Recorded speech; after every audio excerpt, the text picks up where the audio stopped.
Rappin with ReefBum is sponsored by Polo Reef and Champion Lighting and Supply. Hey, welcome back to the show. My name is Keith, and I'm joined once again by my co-host Dong. Dong, how you doing there? Very good, very good. Chinese New Year today. Yeah, so you said you got a whole party going on upstairs there, huh? Celebrating. Oh, yeah. Yep, lots of food, good food. Lots of good food and whatnot. And yeah, well, that's awesome. You know, I guess it's all these different celebrations throughout the year, and yep. Well, good for you. What's going on reef tank wise with you? Growing like nuts. Going like nuts. You got more corals than you're gonna handle? Yes. This is what I'm doing right now. Sodium hydroxide. Yep. Food grade sodium hydroxide. That's been the ticket. Yeah. No, not really. It's slightly better. Slightly, but because I stopped the calcium reactor. Right. And it turns out the sodium hydroxide only require about 50% of the dosage when you compare to carbonate. Oh, okay. Yeah. So instead of dropping, for example, if I need to drop 30 grams sodium carbonate, and I only need about 15 grams of sodium hydroxide. Well, you have a knack for growing corals, man, I'll tell you. So it doesn't matter what method you use. But I think tonight's going to be a pretty awesome show. We got quite a lineup of guests. We've got Than Thein from Tidal Gardens with us. We've got Marc Levenson from Coral Magazine and Melevs Reef. We've got Joe Caparatta from, man, he's got his hands in a lot of stuff. Unique Corals, Marco Rocks, Manhattan Aquariums, the Aquarium Shop, Delula, Triton US. I think I got all those right. Joe will correct me if I didn't. Yeah, you got them all. And Todd Kunkel from Champion Lighting and Supply. We're going to be talking about the trials and tribulations of running a reef keeping business. But before we have our guests on, I want to thank the sponsors for supporting this show. They are very much appreciated. Polo Reef. Make sure to check out Polo Reef's latest YouTube videos. The Polo team continues the year in full effect as Andrew prepares to leave on vacation. The team jumps into full throttle large projects. Some of the things that make Andrew nervous get done while he is out, and rightfully so, because dealing with 7-foot-long fragile UV bulbs, oh boy, and quartz sleeves would make anyone nervous. Big pumps get installed, protein skimmers bigger than refrigerators get their tune-ups. Meanwhile, Polo continues to investigate silent reef tank killers and address high metal issues and total dissolved gas. Truly interesting and definitely worth a watch. If you haven't already, make sure you subscribe to @Polo Reef on YouTube so you don't miss any of the new videos when they drop. Also want to thank Champion Lighting and Supply. Many thanks for Todd for sending me the Reef Delight lens port and coral lens. I know, Dong, you have one of those things. This is some footage from one of my tanks. It is a game changer. It really is incredible in terms of just using this gizmo to put it's a top-down viewing box you just put on your phone, and it works wonders. So yeah, there it is. Yep. There it is. And well, why don't we bring on our guests now that we've thanked our sponsors here. We've got Than, we've got Joe, we've got Mark, and we've got Todd. Fellas, welcome to the show. Thanks for joining us. Hello. Thanks for having us. Or having me. Hello. How come I'm the only one in uniform? What's going on here? I thought we all wear matching shirts. Loving, digging that. I guess I got to send the other guys some shirts. I'm wearing my shirt. Yeah, you're wearing. I don't think, Than, you would wear a t-shirt. I mean, I've never seen you wearing anything but that's not true. You know, formal top. Mark has pictures. Mark has pictures of Than in a t-shirt from Magna DC on his website. Wow. I That's found a long time ago. We were talking about this recently. Yeah, that's 20 years ago, I think. 2012. Oh, really? I was going to private message everyone to put on bow ties, but not tell you, Than. All come out. It would have been funny. I've got 2 speeds. It's either pajamas or suits. Nice. Not a whole lot. There's Pajamas. That's great.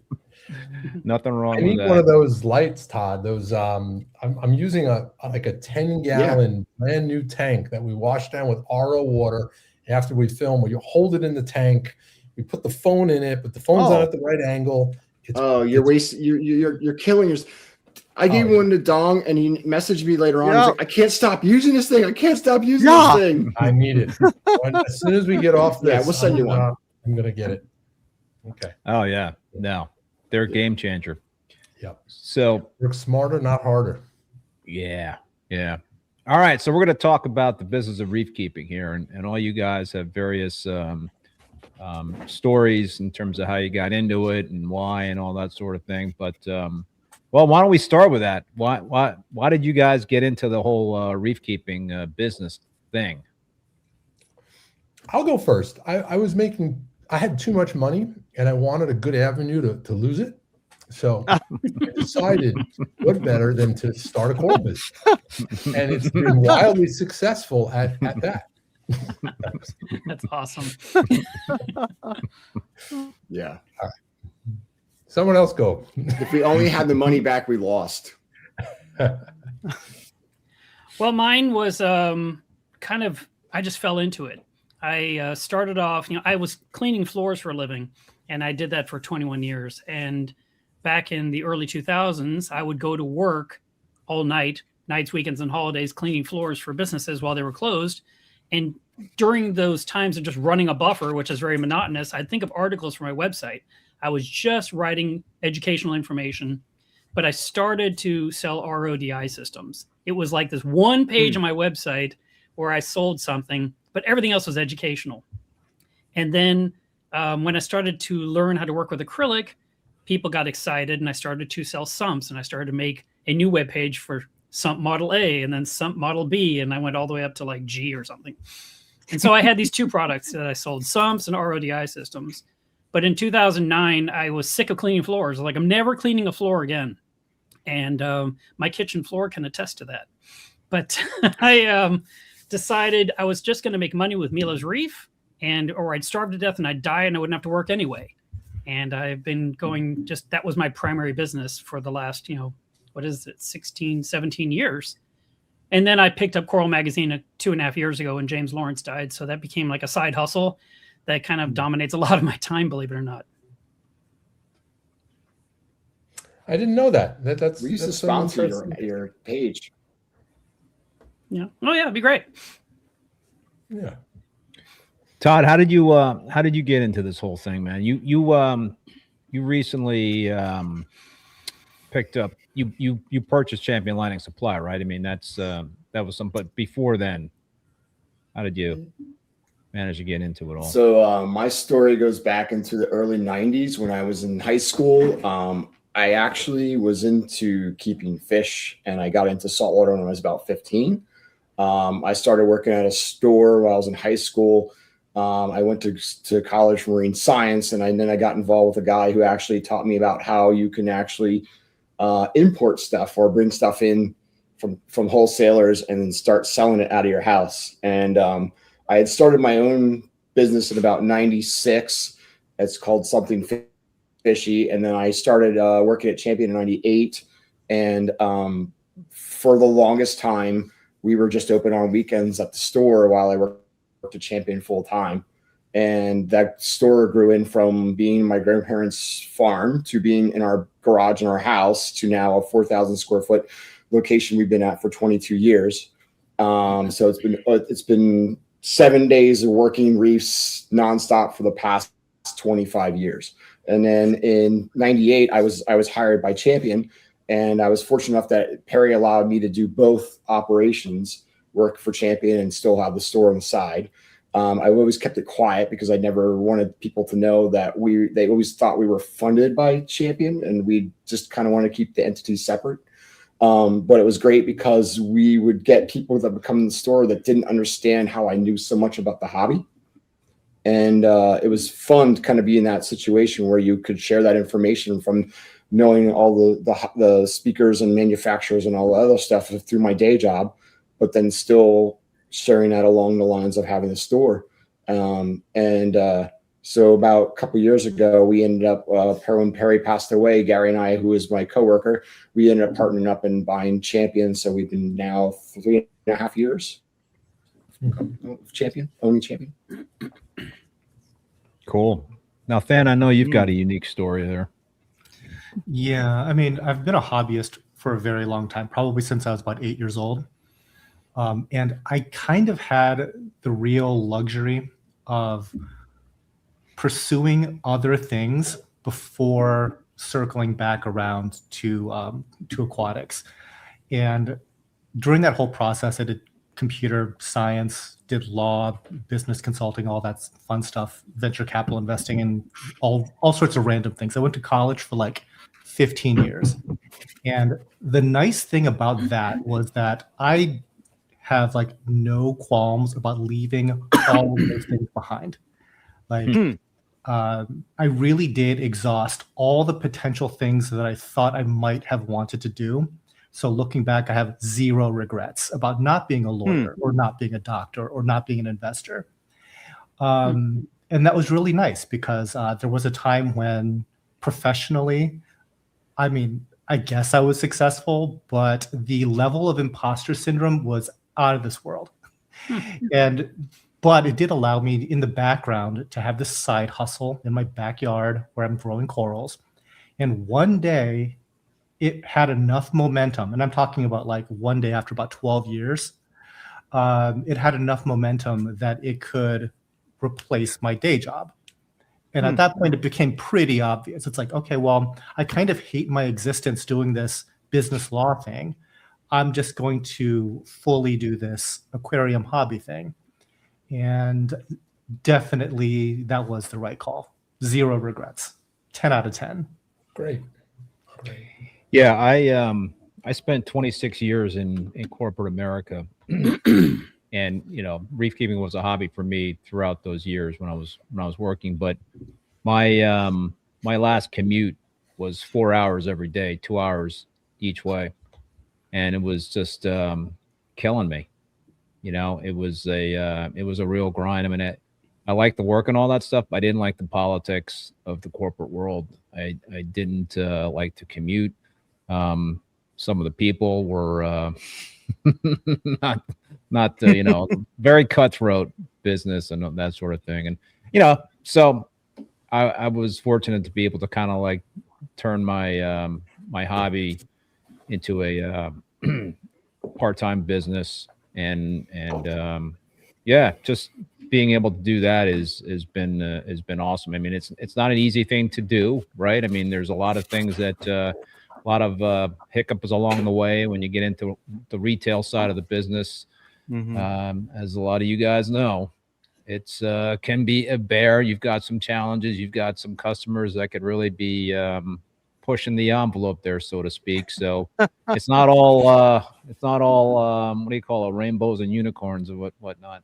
It's there's stuff out there that make it tough, but I think that's the passion of the hobby that trumps all that stuff. Yep. Wow, just well, this company, I founded this company actually supposed to be a pharmaceutical company.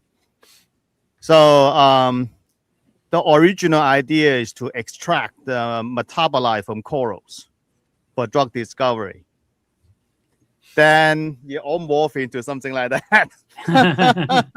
Well, actually, I remember that one of the investors said, "Wow, coral is so expensive." I said, "Yeah.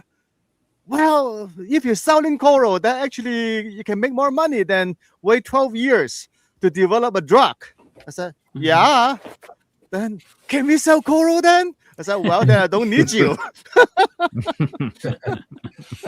So then one time we actually, the company was looking into the bone grafting by using the coral skeleton, because that bone grafting for using coral skeleton is a well-established business. there's at that time there is an Israel company who was doing that. So, and then comes the 3D printer. So then, if you can 3D print these things, there's really no need to spend all this time and effort to grow a natural skeleton. You can basically print anything you want. Yeah. Any density, porosity, material, you can achieve that. So then it turned into tiny coral farm. So actually more into the science aspect of that. So my cells of coral is bit small, very tiny. Sorry, I used to be Joe's customer for a long time. Yeah, then eventually I learned from Than. So I turned into the worst customer for any wholesaler. Yeah, I remember. So right now they're just all the coral just going around all aquaculture. So that's basically what I'm doing now. Local only, no shipping. Oh, okay. So yeah. Right. What were you going to say, Joe? Now I was going to give a quick rundown of my history. Very similar to Todd's. Started working in a fish store when I was 13. Actually, I got my first fish tank at was 11 and a half, 12 years old. And I fell in love with it. I would go every day to this one pet store. It was a Chinese owner, and he saw that I had a knack for it, and I was really into it. So he offered me a job, and I worked there every day after school, and I loved it. And he was fishing every night, and I wound up running the store. I mean, at 15, 16 years old, I was opening, I was closing, I was counting out the register. I was doing things that today kids will not do at 15 years old. And I started servicing aquariums then too. I would ride my bike, couldn't drive at 15. So I would ride my bike and service somebody's aquarium for $25. And then I got another account. And I never stopped. So, I built a business and I recognized that in New York City, you could build a business because I identified there was issues with scaling. If you hire people and you're doing aquarium service, a lot of times the relationship gets formed between the customer and the service tech. And especially in the suburbs, if it's a savvy tech, it's hard to keep and grow a company because once that service tech realizes what you're charging, it's just a matter of time before they try to peel off some of your accounts. But in New York City, it was different. Everything was very corporate, and a lot of the homeowners weren't even home. They would go for 6 months at a time. So I saw that I could scale in New York City.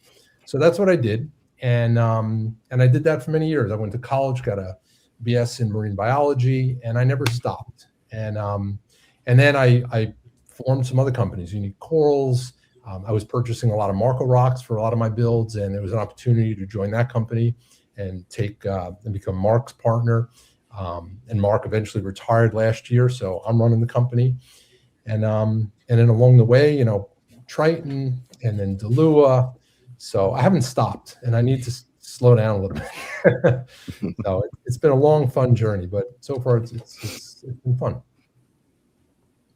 Yeah, Marc, you've taken on some extra stuff. What are you going to buy next? Nothing. Nothing. I'm trying to make everything, better and restructuring slightly and realizing where, a lot of your resources go that aren't yielding. That 80-20 rule, you spend like 80% of your energy on something that yields 20%. So you have to kind of restructure and focus on the things that are actually making money. Because those things that go well, they don't squeak, so they don't get the grease. The things that aren't, you're constantly paying attention to, but they're not really producing as well. So trying to balance that internally has been challenging with, the 6 companies. It's a lot. Yeah, Marc, I was going to just ask you to kind of elaborate a little bit on, you mentioned you took on Coral Magazine in terms of the being an editor and stuff like that, being very time consuming. How do you find that balance in terms of what you had been doing with Melevs Reef? I mean, that was obviously pretty time consuming. Where are you finding the extra hours of the day? It's actually really hard. I'm fortunate that I have, I only sell dry goods. I'm not selling corals. So I don't have the time constraints of getting something out that has to go out on Tuesday or Wednesday or Thursday, to arrive alive. But I did find that there are times where I have to think about Coral Magazine exclusively. I mean, especially during our final week before print, and everything from Melevs Reef goes on hold. So I basically try to let my customers know in advance that this will be ready then versus, something I can address right now. So like, right now I've got a custom sump that I'm working on for a customer and he kind of had to wait for me to finish coral before I could really tackle it. And, I try to schedule things that way, and it's a challenge. And I do see all my time being spent, but I'm also, this is one of those weird things. I think I need to talk more with Joe, but it's 80-20 thing. Clearly I need to learn more, but I find that I'm worried about all the subscribers of coral versus one customer waiting for a sump. And I'm like, yeah, I need to take care of all these people. Mm-hmm. I can't if I just take care of him, I mess up everything for the team, which is 10 people. And then all the subscribers, the printers, everything else, I have to be very aware. It's a scheduling thing. There's a lot involved. Yeah. Yeah.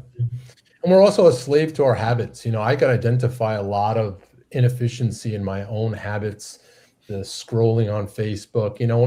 When people say, and this is not a knock to you at all, I don't have time. Well, that's not true. You're not being honest with me, and you're not being honest with yourself. You will have time. 20 minutes in the bathroom when it should take you 5 minutes. Like, where are these extra minutes? You can find them is my point, and when you really do some internal studying, you can start to say, with more discipline, waking up early, not watching, an hour of streaming at night because I deserve it. You can find the time. It's when it's busy and it's crunch time. I'm sure I've never been under the gun for a deadline. And you're dealing with other people too. Like maybe you need artwork from me and I'm procrastinating. Then all of a sudden everyone gives it to you in the last day. Yeah, I hate that. Sorry. It's okay. No, that's a real thing. My layout people say, Mark, why can't we get this sooner? Like, I am emailing them, I am reminding them, I'm texting them, I'm leaving voicemails, I'm doing everything. And it all kind of rolls in on Thursday or Friday, like just mere days before. And I mean, not all of them, but there are some that come in that way and doesn't make the team happy. I mean, they're just like, come on, Mark, do better. I'm like, oh my God. Yeah, right. Yeah. So yeah, I'm the manager of the magazine when you think about it. I am in charge of the team, and there's a lot of moving parts. But Melevs Reef is kind of more singular. I have a list of customers. I have things to build. I have things to pack. I do sell some other dry goods that I can just drop in a box and put a label on and ship it out that day, which is great. I like the kind of bread and butter income coming in. That makes me happy. But I do rely on the big giants, the big jobs, the big clients. Yep. So how profitable is the magazine? None of us are getting rich, but we're all doing, it's a labor of love more than that. No, realistically, it's a labor of love.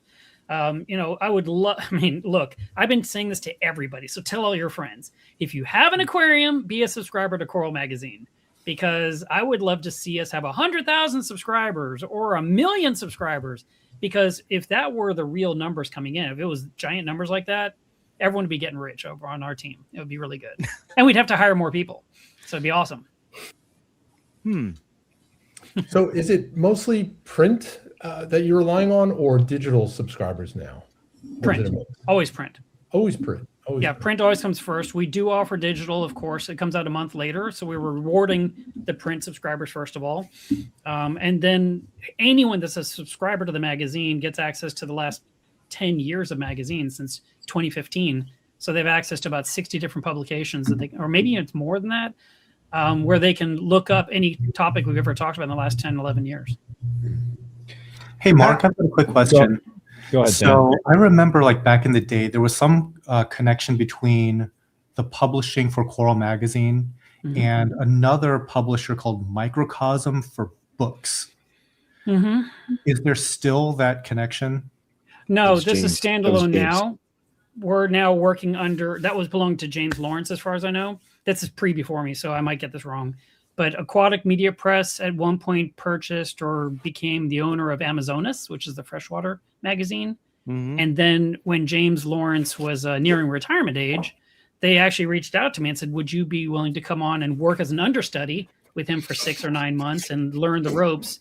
And then he can retire and you'll take over. And you'll just run the magazine. And I was like, okay, if I can get the training, I'll be happy to. And then unfortunately he died suddenly in the hospital. And I thought, well, there went that. That's not going to happen now. And about 3 or 4 months later, they said, "Are you still interested?" I said, "I didn't get any of the training." And they were very nice and said, "We'll work with you." And there's been lots of gnashing of teeth, as I learned, but I've been doing it now for 2.5 years, and I'm still trying to make everyone happy. It's still a constant battle. Here we got a question from one of the viewers. If you could change one aspect of the hobby from a business owner standpoint, what would it be? Anybody?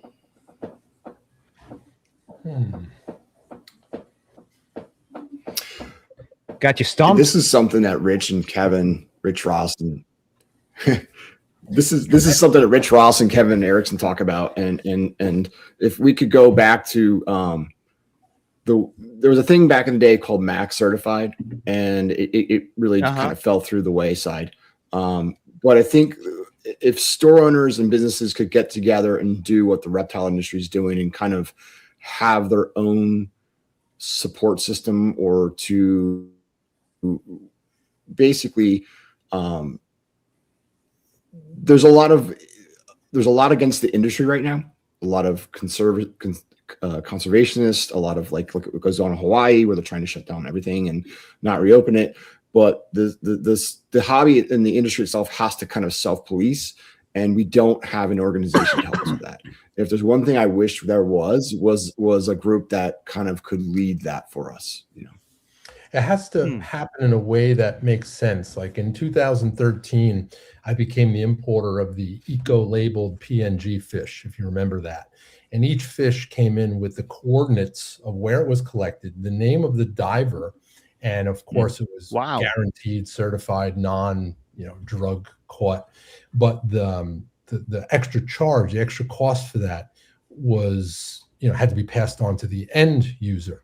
And when staring at 2 hippo tangs in a store, and one of them is eco-labeled with the coordinates, and it's 50% more than the fish from the Philippines or from Indonesia, you have to hope that the customer makes the ethical decision to buy the more expensive fish, and they didn't. At least, I mean, I'm one data set, and at that time I really couldn't penetrate the market enough to really prove that was why. But the customers have to be demanding that as well. So it has to come from both ends. It has to be the education that this is a real good thing, and then the customers have to demand that. Certainly, if they don't have a choice, I mean, if we're facing being shut down or do max certification, we don't have a choice, then people will pay more for this. But yes, I'm with you. If there's a way to clean up the hobby from the inside before it closes down in front of us, that would be one aspect for sure that I would love to see cleaned up or changed. Yeah. Do you think about it as specifically fish related? Because I think that fish tend to be a lot more charismatic than corals. I don't know if too many environmental groups care that much about corals in particular. What was the question? The beginning part? Yeah, it's definitely more fish related. Oh, absolutely. Yeah. I think it really hits home. Like you said, it's way more charismatic than this thing that sits there and that just kind of looks like a flower. But yeah, Joe, it was if you could change one aspect of the hobby from a business owner standpoint, what would it be? Who are you asking? I thought you wanted me to repeat. I think he was asking a fan. He was asking a fan. I missed a couple words. Okay.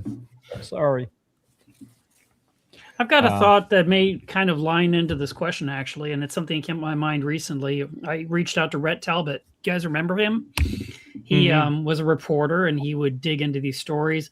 And the reason I wanted to talk to him, and I don't know if he'll ever say yes, and I don't know if anyone else would agree to do it, but I liked the idea of looking at what's going on in 2026 in the collection chain and trying to document what's really happening to kind of cancel out the negativity that the activists are putting out there, where they say 99% of all fish collected are killed and only 1% actually makes it into an aquarium, which we know that's not true. But it would be nice to have real data. And I don't know if any businesses, I feel like each wholesaler should just say, give us the truth and where can we improve? And maybe build on that. But I don't know if anyone's going to agree to this because it's exposing the underbelly of the fish hobby. I think that's a lot of what Andy Ryan's trying to work on. Okay. He's also with cyanide collection and a way to test if there's actually being collected that way, but also following through the chain, following through what things cost in the past to what they cost now, and seeing how the chain is operating. Yep. I just like us to have a better leg to stand on. That's all I'm trying to say. I'm done talking. Yeah.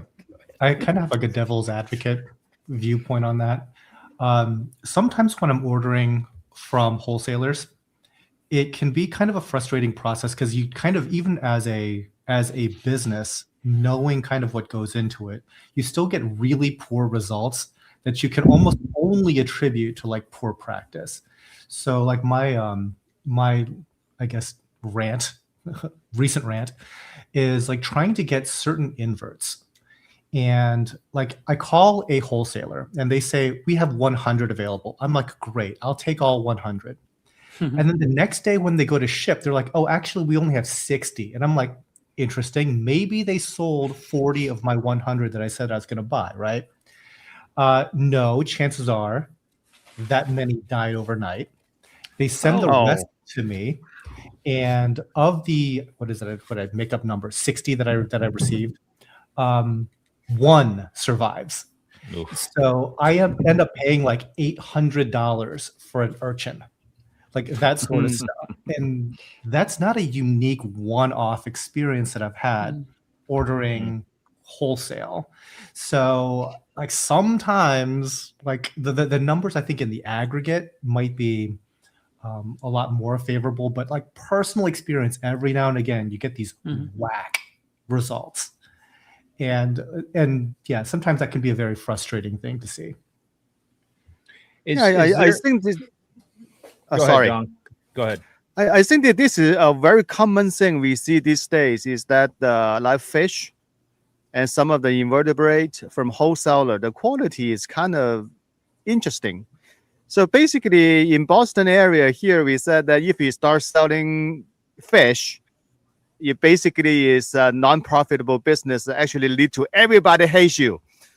So yeah, because the customer, they spend the money, they bring the fish home, the fish gets sick, but most likely there are big chance that the fish was sick before the retailer gets it.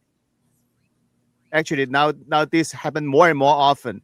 So, but a customer will put their anger on the fish store. Yep. Yeah, so that's why that the fish store who's selling fish get all these bad raps. For example, that just 2 days ago, just on Boston River, and a person just bought a $20 clownfish from a fish store, and came home, the fish gets sick and die, and then of course that the post about the fish store is that it's all this evil fish store's fault. Yeah, it's all this. That's the problem. Is the hobbyist doesn't want to take responsibility as well, and yes, it is part of the fish store's fault, but to what degree? Because did the hobbyist quarantine it and they're going to place all the blame at the store owner level, or do they just want to automatically assume that everything is peachy and great from the store?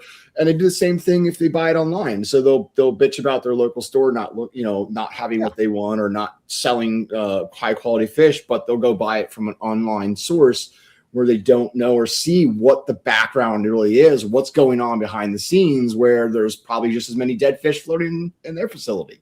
But, a lot of these fish that are drop shipped from other online retailers come from the same wholesalers, Yeah, I think we need. I stopped selling fish is just because of that. Yeah. Yeah, and we sell a lot of fish through our that's our number one selling SKU in our store in Long Island, and we're bringing in shipments every week, and it's very challenging. In fact, we have a lot of customers, they won't buy from us initially because we charge more, but we run them through as best of a quarantine as we realistically can while still trying to be profitable in a retail setting. To truly quarantine them like a public aquarium, very few stores can afford to do that. Right. We do it well. So we run it through our medications. We hold the fish for a while, make sure they're eating before we sell them, but we have to charge a little bit more as a result.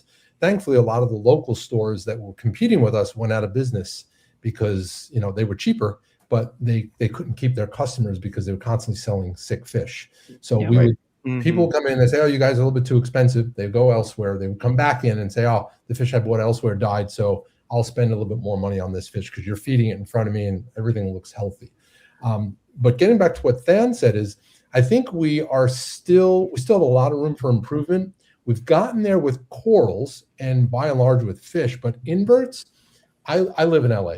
I used to go to the wholesalers all the time. When they would get urchins in, they would get 500 or 1,000 in. They treat them like lobsters in a Chinese restaurant. My wife is Chinese. We made dumplings last night. Don't get mad at me, Dom. No. Oh, by the way, today Chinese New Year. Happy New Year to her. These things need to be eating like 12 hours a day. Whenever they're moving, they're eating. So when they're in there for days and days and days, and the ones on the top were sold, and this might be an extreme example, but you get my point. When you have 1,000 turbo snails in an acrylic tank with, shop lights and no algae, they're starving. Their metabolism is fried. They're getting to you so malnourished. So we need to kind of like flip the script on treating these animals as a commodity and charge to properly take care of them. To charge $1 or $2 a snail, but keep 12 in a tank with actual light that grows algae, or put a turf scrubber, rotation crop farming type thing to keep them happy. That's what needs to happen to stop having. It is so easy to grow algae on rocks. Why not just grow algae on this? Make it turn into a rock scrubber and just put the rocks in their invert tanks and move them around. That's it. It makes you seriously. That's what you're going to do. Growing algae, and then you do this Swap and let them go eat and close this side, grow algae over here. I would take corals from the frag tanks or that would have stuff on them and just move them into the invert system and let it eat it. They have free food. I don't got to pay somebody to scrub it. I'm paying an employee to scrub algae when I can let all the inverts do it. But there's a cost to all that. And if your competition isn't doing it and they're 50% less than you, you're not going to sell things until there's a need where people are losing enough where they're willing to pay more. So, it's an uphill battle. I actually have a story to tell. That's before the Hawaii shutdown for the yellow tank. Back then, I was looking for a bunch of yellow tank to populate all my frag tanks and display tank. So I called one of my wholesaler. His name is Unique Coral. I talked to the sales rep, said, I need a group of yellow tank. And the sales rep told me, yes, we have the yellow tank was at that time was the common cleanup crew at Unique Coral. So I told him I want your yellow tank. He said it's going to be expensive. Then you can buy it much cheaper from other wholesalers. I said, no, I just want your yellow tank. I want the yellow tank swimming in your tank. Yes. Oh, the tiny little one, right? Yeah. So, and he said, the sales rep asked me that, okay, are you okay with this price? I said, absolutely. That's probably about 50% more expensive than other wholesaler if I buy it. But that's what I ordered. So these groups of baby yellow tank, they come in like silver dollar size. And these days, all my yellow tank all come from that batch. All become big size and swimming there. Yeah. What was the name of the place that's you why, bought it from? Somewhere called Unique Coral in California, I believe. Wow. So Can you say that again? Coral. Oh. So that I also bought the Norris Ras, also part of my cleanup crew. Same way. Every time the sales rep, Joe, at that time you were high up, right? You have people working for you. So I only reached you once. Because the sales rep was on vacation or something like that. The email went to you. So that the Norris Ras, they don't live a very long life. So I need to constantly replacing them. So that's why, I need Norris Ras. And the reply is always like, it's more expensive because that is the Ras you guys use in your farm. So I said, that's exactly what I want. So that is what these days people came over here, look at all these big yellow tanks swimming around. I thought, wow, those used to be the baby from Unique Coral. Yeah. And guess what? 100% survival rate. Yeah. That's how many years. That's a business possible. Model there. If someone can crack into it with quality inverts, quality fish, treat them like pets, charge accordingly. And look at all of the I forget if the guy's there on the East Coast, but on the West Coast, you've got Elliott Collectors Fish, is that right? Who's Marine Collectors. marine collectors. I'm Marine sorry. collector, yeah. It's very expensive, but you're getting the value. You're getting quarantined fish. Kenny from High Tide Aquatics has an LFS in the Oakland area. He does quarantine fish. Great. Yeah, I know he sells online too. I've been hearing a lot about price and, you know, expensive high prices and whatnot. Is that kind of like the biggest thing that you guys see out there in terms of what you're seeing from customers in terms of not complaints, but just kind of pushing back on whether it's livestock or dry goods? Is the price point kind of like the biggest challenge at this point in time, or are there other challenges that you guys face in running your businesses? I think people still buy stuff, but when you have a hobbyist who's been doing it for 20, 30 years and they look at when yellow tangs used to be $14.99 and now they're $169.99, and they're kind of looking at all the other prices of stuff going up, but so is your value meal McDonald's. Everything's going up, you know. There's just this kind of like, what do we prioritize on what we're going to spend our money on? Is it our cable bill or buying another coral? You know, some people just decide what their priorities are, and some people feel like, hey, I would much rather have this reef tank, which brings me joy, than pay these other things that I don't, you know. And some people are like, you know what, I don't need this tank anymore. I got so much going on in my life. I don't, it's costing me so much to run it. But there is a big thing, you know, with the heat wave in Florida the other year, where it wiped out a lot of the reefs and they had to pull the corals out for restoration work. You know, we don't see a lot of the stuff. The cost of condia anemones, my cost is now what I used to sell them for retail. You barely see Florida recordia. A lot of the stuff that came out of the Caribbean in the Florida area is got wiped out. So there's not as much abundance.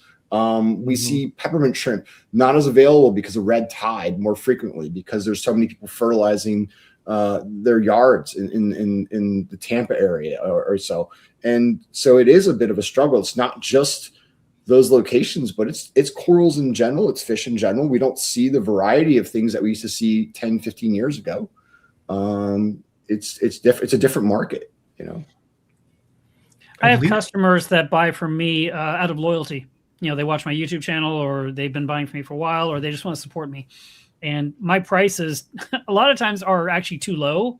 And for example, someone will buy it from me and, you know, it hasn't moved off the shelf in forever. And suddenly just like, I need it. I'm like, okay, that's great. Thank you. And then I find out, oh, because I didn't change the price like BRS did. I didn't know everything had gone up, and I actually underselling it because MAP, you know, pricing raised again, and I wasn't aware of it, or I missed the memo.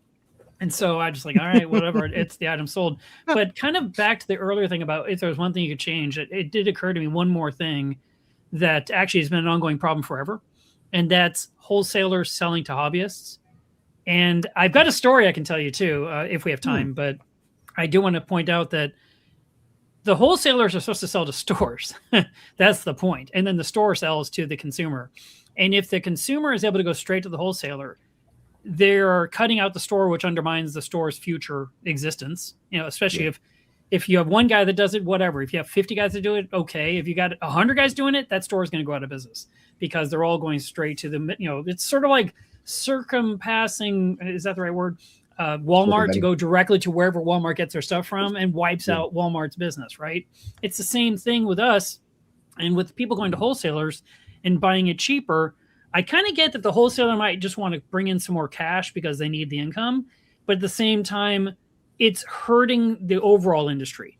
And I remember the wholesaler here in Dallas-Fort Worth said, you know, we don't sell to hobbyists. And I was like, okay. And I said, well, I run a business. And like, you're not brick and mortar. I was like, okay. And I never argued. I just said, I got it. That's your rule. That's all I need to know.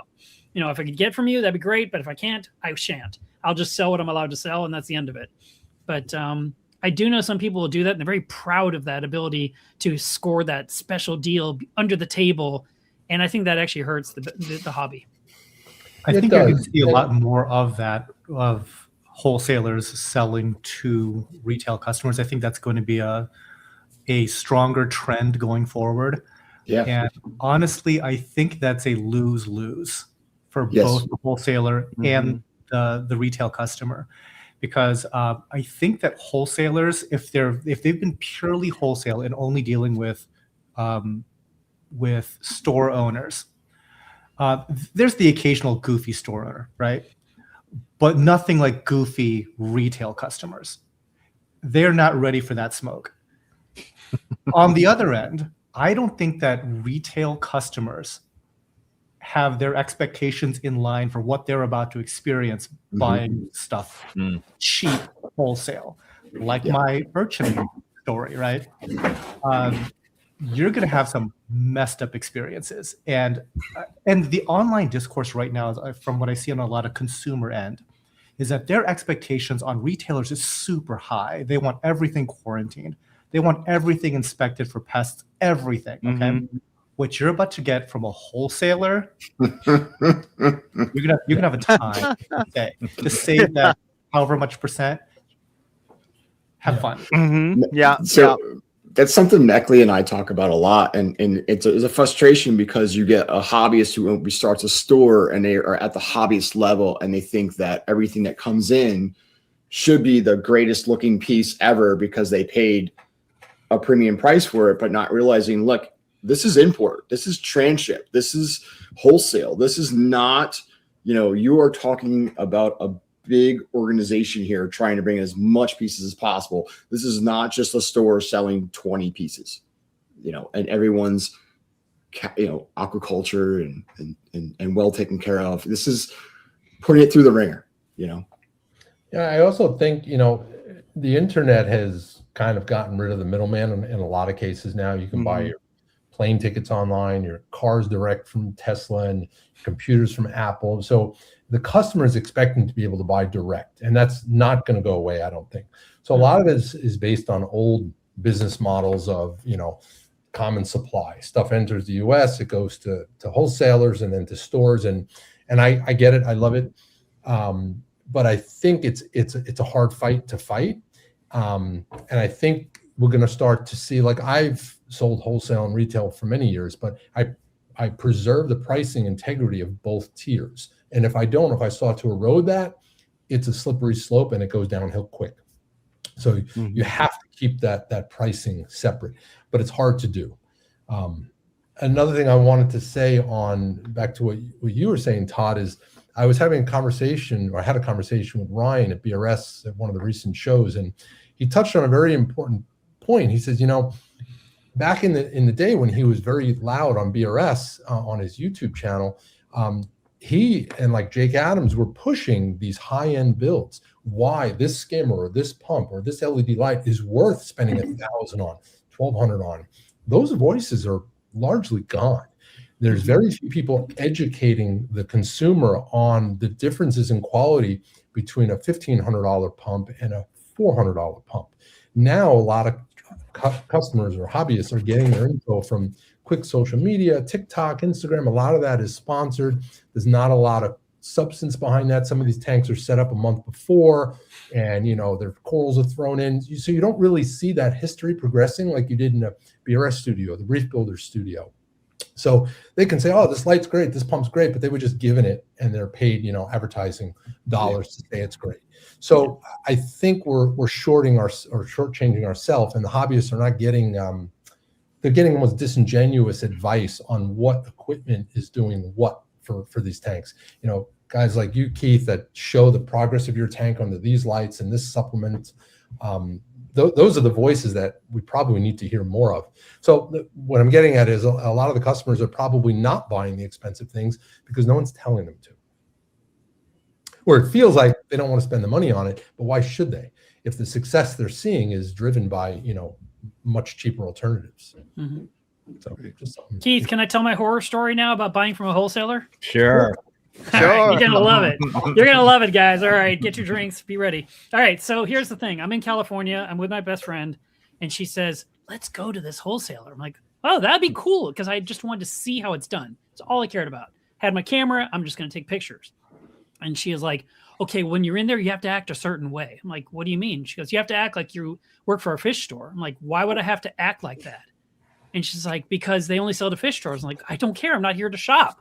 I'm just here to see what happens at the wholesaler." And she was like, no, we're going to get stuff really, really cheap. So I'm like, all right, I'm not getting anything, whatever. Well, we had a couple of friends come with us too. And they're like, I'm taking one of those and 3 of those and some of this. And they're just going like kids in a candy store making a list. And I'm like, well, crap, if other people are getting things, I should get something.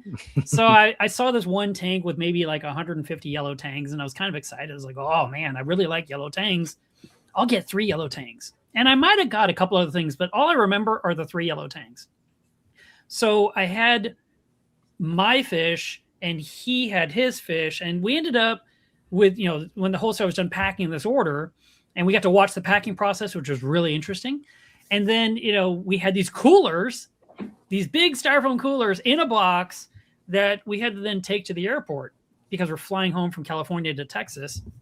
And when we were unloading, we each had 1 suitcase and 1 box. That's like 2 pieces of luggage.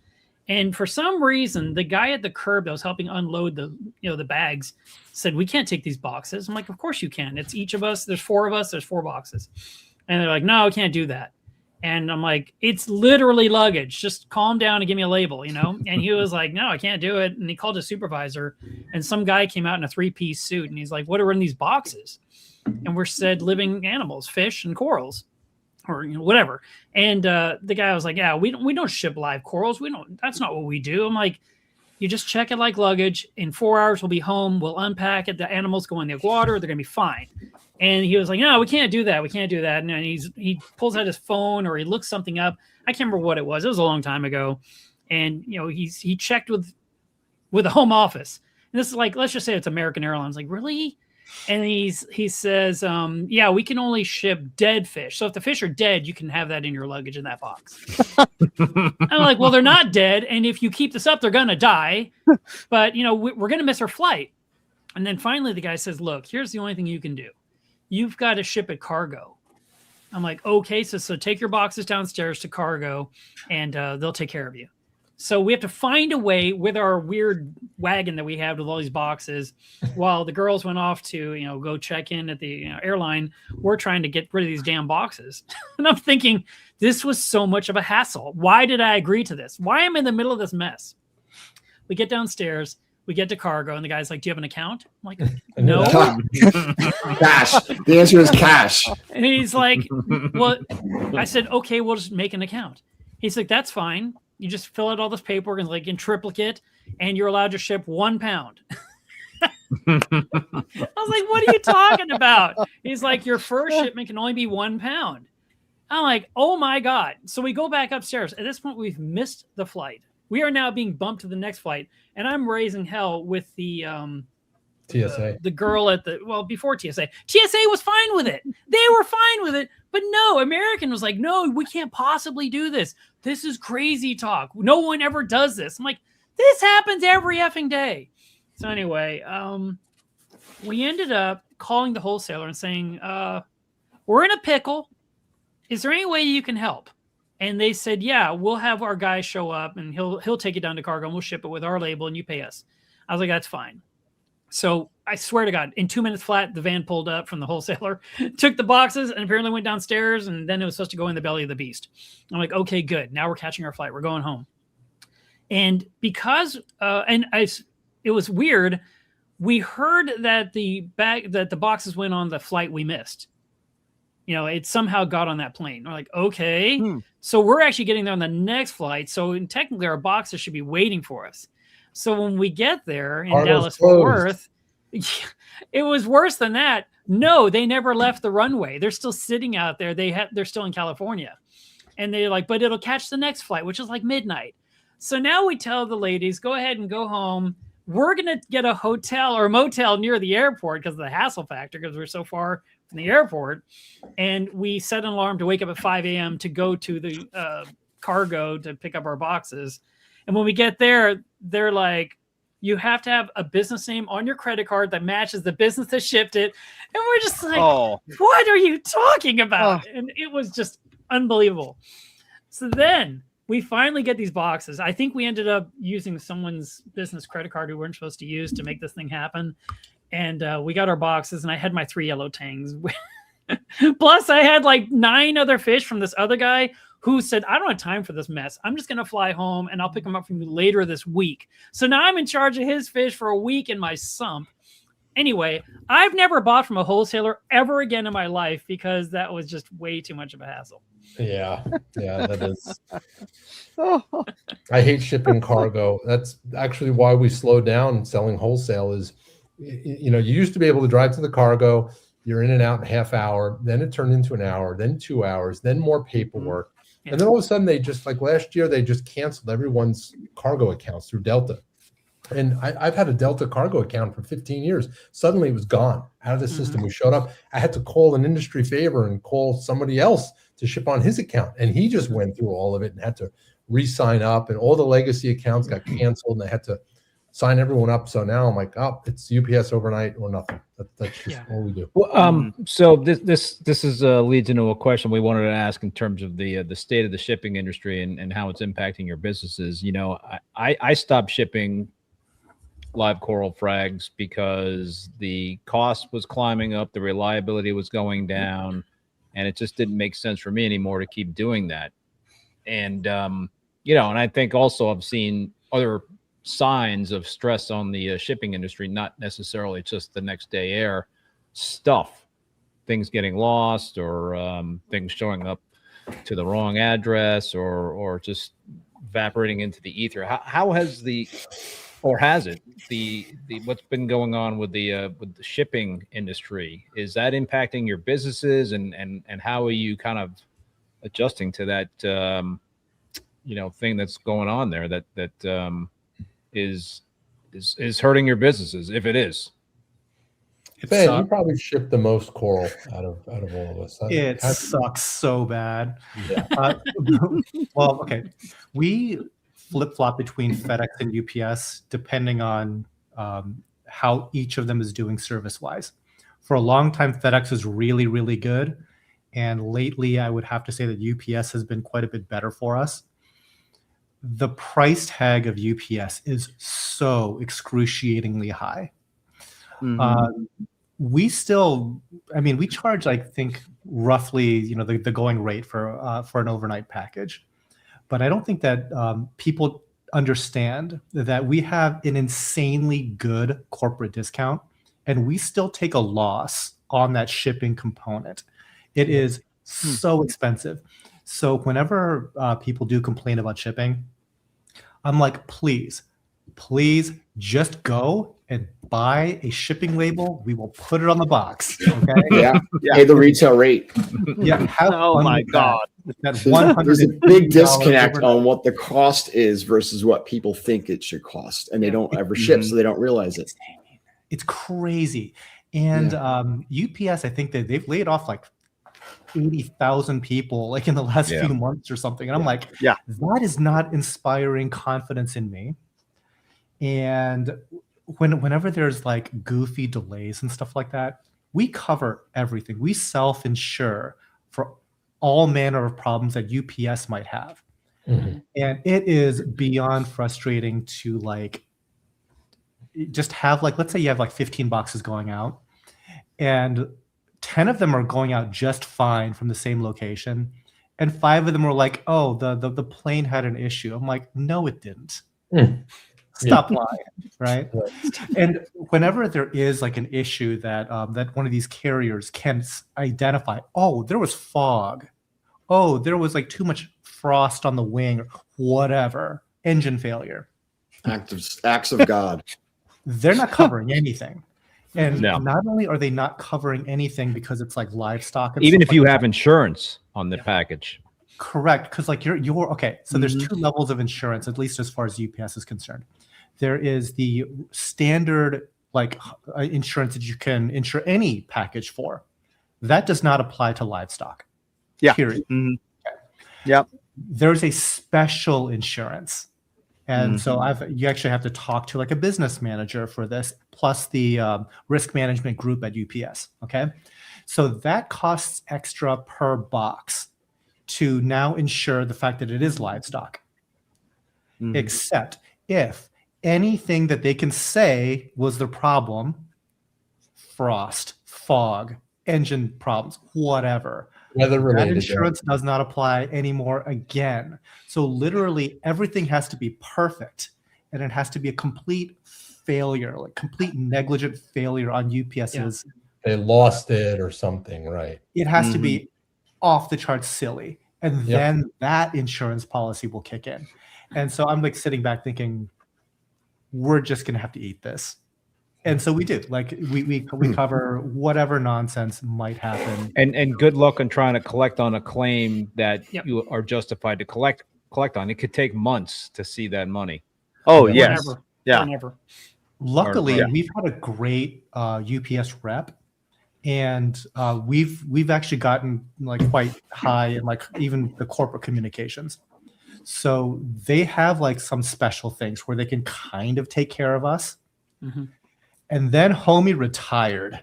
So now we have Oh, a new guy. Yeah. The new guy, I'm like, I don't know if I can trust new guy. You know, Yeah. he's like 22 out of college. Like, I don't think you're going to be able to swing me any deals.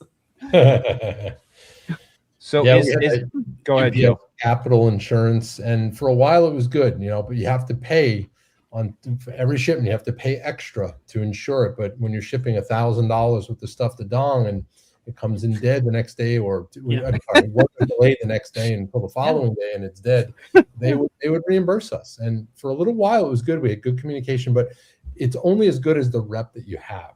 Yeah. So if your emails are going unanswered or unresponded, a lot of times you get nothing. Does something have to change, in the future? I mean, are the margins being compromised because of the shipping, because the the cost of boxes, just the collateral stuff in terms of the amount of time and effort it takes to put together boxes and ship them, and stuff getting lost and losing money? I mean, is this something that's going to eventually, perhaps, I guess maybe it's already getting passed along to the hobbyists? The cost of the styrofoam is way up. The cost of the box is way up. And then the extreme weather doesn't happen. We used to have a couple of bad, month or two in the winter that you avoid around Christmas time. But now it seems like there's always a storm hitting Kentucky, the main hubs. And there's always flooding. And so there's this common weather related issues are more and more common now. And I don't know what's going on with the cargo world, if there's just too much business and not enough flights, but stuff gets bounced. They're giving every excuse they can, not to sound negative on it. There's plenty of shipments that go, without a problem, but we don't hear about those. We're always just dealing with the issue ones. And if you're shipping volume, you're constantly getting a lot of these issues. Telegram's asking, if shipping costs double, who survives and why? We may come full circle back to brick and mortar. Yeah. Yeah. Mm-hmm. Yeah. Because maybe that's the plan. Shipping dry goods, like about 10, 15 years ago, when the UPS went to dimensional weight, and then you would ship this big box that was air, and you would just ship by the actual weight. And when they shifted to dimensional weight, and now it's like trying to ship filter media, something that's very light, filter bags. You're shipping this big box, and these things cost nothing, and the shipping is $50 because it's literally a 50-pound dimensional weight box, as opposed to being 5 pounds. Yep. Then they started implementing all these other surcharges. Okay, residential was a couple bucks. Then you have residential out of area. You may live in the boonies. Then you have anything that's over 48 inches. So you're shipping T5 lamps. If they're over 48 inches, another $10 surcharge. Yep. Then you have anything used to be 70 pounds is now 50 pounds. So if you ship a box of rock, you have to make sure it's packed less than 50 pounds so you don't get dinged for another surcharge. There's constant surcharges that they add and add. Fuel surcharges. Those fuel surcharges never go away, even on cargo. They get implemented into the cost, and eventually that just compiles into the actual cost of shipping. So your rates keep going up and up and up and up and up. And we're going to be to the point where it's going to be so expensive to ship anything that unless you're a store buying in volume, you're able to kind of manage. Look at the cost of salt. The cost of shipping salt for most of these online retailers is a lost leader because they're spending more on freight on the salt than they are on what the salt's value is. And they're losing money. Yep. And all they're trying to do is get emails and addresses and phone numbers. A long time ago, I asked Premium Aquatics. I called them up and I said, "Hey, I saw you have, the salt free shipping. I'm like, that's amazing. And I bought 10 boxes. I said, but how do you make money? And said, we don't. I was like, okay, I'm feeling bad now. And I said, so how do you make money? He says, we hope you'll buy other things. Like, so if I'd added like a filter sock, that would have helped. And he's like, exactly. I'm like, wow, okay, I didn't know. And then, of course, the FedEx guy destroyed all the boxes of the salt when they showed up at my door anyway, which made my life even worse. But I mean, I didn't know how it worked on the business end for them. I didn't know. Now, I'll tell you, me shipping sumps, it basically is what you said, Todd. I'm shipping a big box of air. I mean, when you think about it, it's an enormous acrylic box that maybe weighs 30 pounds in acrylic, maybe. I don't know, 30, 40 pounds. And then I fill it with packing peanuts, which is air. And then I ship it. And it's, it used to be like $180 to ship a box, that was smaller than a refrigerator. Now it's probably even higher than that. And so I'm lucky that any big sumps are usually local customers, or they're a customer that wants it on a pallet and they have an account where I will then strap it down. And I will actually, when I pack a sump at this point that has to ship on a pallet, it's 100% visible. I have the pallet, I have the sump right there with 2x4s around the perimeter to keep it in the center of the pallet. I put a board on top. I buy a package of those straps from Harbor Freight where it's like $15 and I strap it down 6 different directions, but they totally see what looks like a glass box to them and like, oh, and they don't break them, which is amazing because they see you're saving money on not that a packing cardboard material box, But I had a sump I shipped to a customer in Florida, and the guy says, Mark, you won't believe what just happened. I was like, what happened? And it was a big box, big. It was a refrigerator. And when he said the truck pulled up in front of the guy's house, he lifted up the door, he jumped in the truck, and he pushed it out and just let it fall out of the back of the truck and hit the ground. And of course, there was a crack this long. It just up down the side of the sump. So I immediately filed a claim. UPS said, okay, whatever. We'll take care of you in 8 weeks. And I told the customer, said, well, look, when I get paid, I will then build your next sump. I'm not going to, buy this up front. I mean, it needs to be covered by the insurance. And the customer says, okay. And then I shipped another one and the guy did it again. He broke the guy even said, don't push it out of your, and as he's saying the words, wham onto the concrete and it was cracked again. And the customer says, I'm not going to wait again. I was like, no. And I said, but you did buy a brand new uncracked sump. So I don't know what you want to do here. And he said, just send me the glue and some acrylic. I'm just going to mend it. I told him, I feel really bad about this. I said, and I did hear the driver got fired. So there was one little win, but it was a very long ordeal for shipping something big that really doesn't weigh hardly anything. Mickley's comment just reminded me of what he does a lot of times, deals with transshipping. I mean, I know all of you guys can't comment on that, but geez, I mean, if we can't get the shipping right domestically, what about transshipping? How's that going to impact the hobby in terms of what's going on there? Yeah, I mean, volume-based for stores, it always makes sense to do airports. Like my store in New York, we pretty much buy everything through the airport runs. So if we're buying from STC or Quality, that's all coming through airport. It is way cheaper, like Chris just pointed out. But I think the convenience factor and putting the blame, or risk, I should say, not blame, on the wholesaler and just saying, just you want my business, give me a flat rate, ship it overnight. I don't have to send someone to the airport. I don't have to pay for miles. I don't have to sit at cargo for 2 hours. There's a huge savings there. But the chances of it screwing up and not getting there in time when shipping overnight goes way up. So cargo is way more predictable. Either it left the airport, origin, or it didn't get there. And if you're doing direct flights, very little chance of it getting screwed up. So I don't want to drive to the airport for 3 to 4 boxes. It's a 3-hour round trip, and it's not worth. Not everyone lives in I want to do. I'm doing 20 boxes. That's going to be it. Here's a comment that I always say people should absolutely be doing this when they're receiving corals, and that is to have a box of corals or fish shipped to a UPS customer center or a FedEx customer center, and just really reduce the amount of potential tripwires that could happen along the way when you're shipping something from a retailer to the end customer. I think that's something. That's a good idea. You give them no, it's great. It's great because it gets there by 9 a.m., which is perfect. and incentivize it. Give them a coupon, a $5, $10 coupon for letting it be held at the terminal, where at least it's not. They're already being incentivized because they don't have to sit home all day waiting for that box to arrive. They can just go pick it up at 9:30 in the morning and then go take it home, drop it off, and go to work. You know, we had a hub that's literally 10 minutes away from us. They just shut it down, and that was the greatest thing because they would have the boxes at 8:30, 9 o'clock anytime I need them, and I would just be like, I'm not getting it delivered because it's going to sit in the truck in the heat or the cold. I can just drive over there, get all my stuff, get it before we open, unpack the shipment, and we're done. That's smart. Yeah. And I got news. The LTL, I ship a lot with Marco Rocks, and trucking is horrible too. I have one quick story. I shipped to my store in New York. I sent 3 pallets of rock to the aquarium shop. And I'll tell you the price. It was $1,250 to send 3 pallets, which isn't that bad, actually, going from Homestead, Florida to New York. And we did a liftgate service because if you don't request a liftgate, you pay twice as much when they back bill you. Fine. Now, 4 months later, I get a bill from my broker who brokers out to the different carriers depending on the rates that week.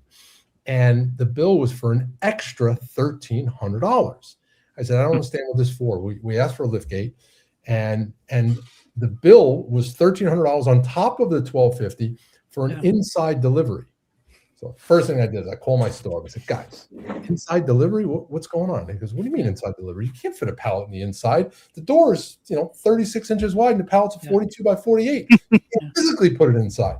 Right. So I called my broker up. I said, there's a mistake here. It was not an inside delivery. And he goes, well, that's just trucking jargon for any extra service. And I said, no, we put on the bill of lading, no accessorials unless approved by the shipper, which in this case happens to be me. Nice. And I said, well, the driver must have had to make a field time decision based on what the customer wanted. I said, well, the customer is also me. And we didn't ask for anything. And so this is going back and forth. And this is T-Force, owned by UPS. And not anymore. The line. And they're saying, nope, our driver checked it. Show us proof on the bill of lading where you didn't ask for an inside delivery. And I asked my manager there, and he said, they never gave us the piece of paper. I signed it, and they took it. And the signature, they put the initials of my manager there, and it wasn't his handwriting. They forged the MP. Oh, my goodness. Partner there, Mike. Wow. And to make a long story short, I said, I'm not paying it. I said, I'm going to take my business elsewhere. I spent over $100,000 a year with you as my broker. I said, I have to stay to my principle. What happened was the driver took it off his truck. It was too heavy to use the lift gate because they're 2,000-pound pallets of rock. So I'm sorry. No, he didn't have a forklift. He used his lift gate. But then he must have offered to move it 5 or 6 feet past the truck, which constitutes a technical driver assistance. But in that case, they only have one checkbox that says limited access. Inside delivery. That's the only thing they have. And that little moving of 3 pallets was an extra $1,350. Guy's nuts. And I said, this is insane. Had this been a customer of ours, I can't ask the customer 4 months later for security footage. I can't ask him for that so much after. So I said, I'm not paying it. And the broker paid it. He said, what would you pay? I said, I'll pay $150. That's my max. And we paid the $150, and he kept my business, and he did the right thing. And I said, you need to go to these trucking companies and tell me you're not going to stand for it. Yeah. So we all need to stand up. Anyway, that's my story. It happens all the time. It's insane. It really is. Yeah. So there's I have a story too about that. So I ordered a box of salt from Chewy because I cannot really order a pallet of salt, so I have to break my back to carry them down. So I only ordered salt 1 box at a time. So I ordered the salt from Chewy, and then I have a security camera on my driveway. I can see everything. So the UPS truck came over, and the guy seems to be leaving this heavy box and not very happy. He tossed it on my driveway. Of course. And of course it broke. And it's on the security camera. I called up Chewy and I uploaded the footage to them. So the next day they sent an overnight replacement. Same guy. Okay. So this same guy. Okay. Same guy. He left this salt, and now this time he's very angry. He asked because that apparently some kind of instruction from Chewy that the salt need to deliver on my porch. Yeah. So he grabbed this salt and slammed it on my porch on the security camera. Of course, it's broken. Then Chewy sent another overnight, the third box, same guy. This time he learned. He carefully put it there and he looked at my security camera. Very sorry, sir. Yeah. God. Yeah. No, it's a problem, and I just kind of like wonder what the future holds in terms of the what the hobbyists can expect down the road, because obviously, you know, you guys running a business, you gotta make some money on what you're shipping. Yeah. So if the shipping costs are just getting too high, and the shipping supply costs are getting too high, and it's just not getting reliable, you know, what's that going to mean down the road? So for some of like the largest livestock sellers, they might be okay because they ship so much that their rates, the top end discount rates are actually really, really aggressive, but you have to spend like a couple $1 million with them a year. Yeah, that's a shipping cost, right? Correct. It's not the value. There's it's also shipping cost. Correct. Shipping costs. Yeah. Like That's why the mom and pop. That's why the mom and pop online frag sellers are really bending under this. I think real world going on today. Yeah, smaller volumes obviously can't have access to that, and I would say that we're not super duper high volume compared to like some of these people, but let's say like our discount rate might be about like 60 to 70%, let's say, ballpark. I think that they do go up to like 90%, but you are talking millions of dollars. Wow. Yeah. Yep. Well, my customers, I'm always surprised when they buy from me because I can't give them free shipping like other companies can. You know, they say buy this much, you get free shipping. I'm like, no, I can't do that. So my website always computes whatever it is, and someone will order a set of filters, you know, RODI filters for their system, and it'll charge like $26 shipping, which is way too much. It's ridiculous. And I'm able to ship it for $9. So I go ahead and I send them back, you know, $15, like, here you go, or whatever the number is. And I always tell them my website estimated higher than it really was. And I've had customers say, why did you send me the money? I was like, because it wasn't that much. And they're like, oh, that's okay. You could have kept it. I'm like, I try not to do that. But I appreciate that they have that sentiment to even do business with me, knowing they're paying extra when they could have bought something from Amazon or from one of the big companies that offers the free shipping, and they still supported my business. And I appreciate that. Yeah. Let's change topics a little bit, unless somebody has some more to add about shipping. But I wanted to really touch on social media. You know, it's a big part of the reef keeping hobby today, and there's always kind of like the hot social media platform that you got to be aware of as a business owner and to be engaging with the customers. But yeah, what are some of the lessons that you guys have learned over the years about leveraging social media to help you know, bring visibility and increase sales for your business? I'll start. The only reason anybody knows what Tidal Gardens is because of the YouTube channel. It's been a very, very, very good and powerful tool for me. I think that I lucked into it because I started ridiculously early. I think when I first started, there might have been 3 other channels that were doing this type of content. And now there's at least 30,000 who even knows, right? They're countless. Everybody with a cell phone and an aquarium might have a YouTube channel. To replicate what I've done now, I think I would struggle mightily to do that, just because of how many other voices are in the marketplace. And it is a tremendous resource consuming activity. People kind of always say like, oh, it's not a real job. Trust me when I say it is beyond a full-time job, well beyond to actually do this. But would I do it again? Yes, absolutely. I think it is easily the most successful aspect of my company, not in terms of sales, but in terms of actual effectiveness. Going back to your 80-20 principle, I should be making videos. I should be scripting videos. I should not be doing water changes. If I'm scraping glass, it's because I'm fried and I have nothing left in my brain. All I can do is scrape algae.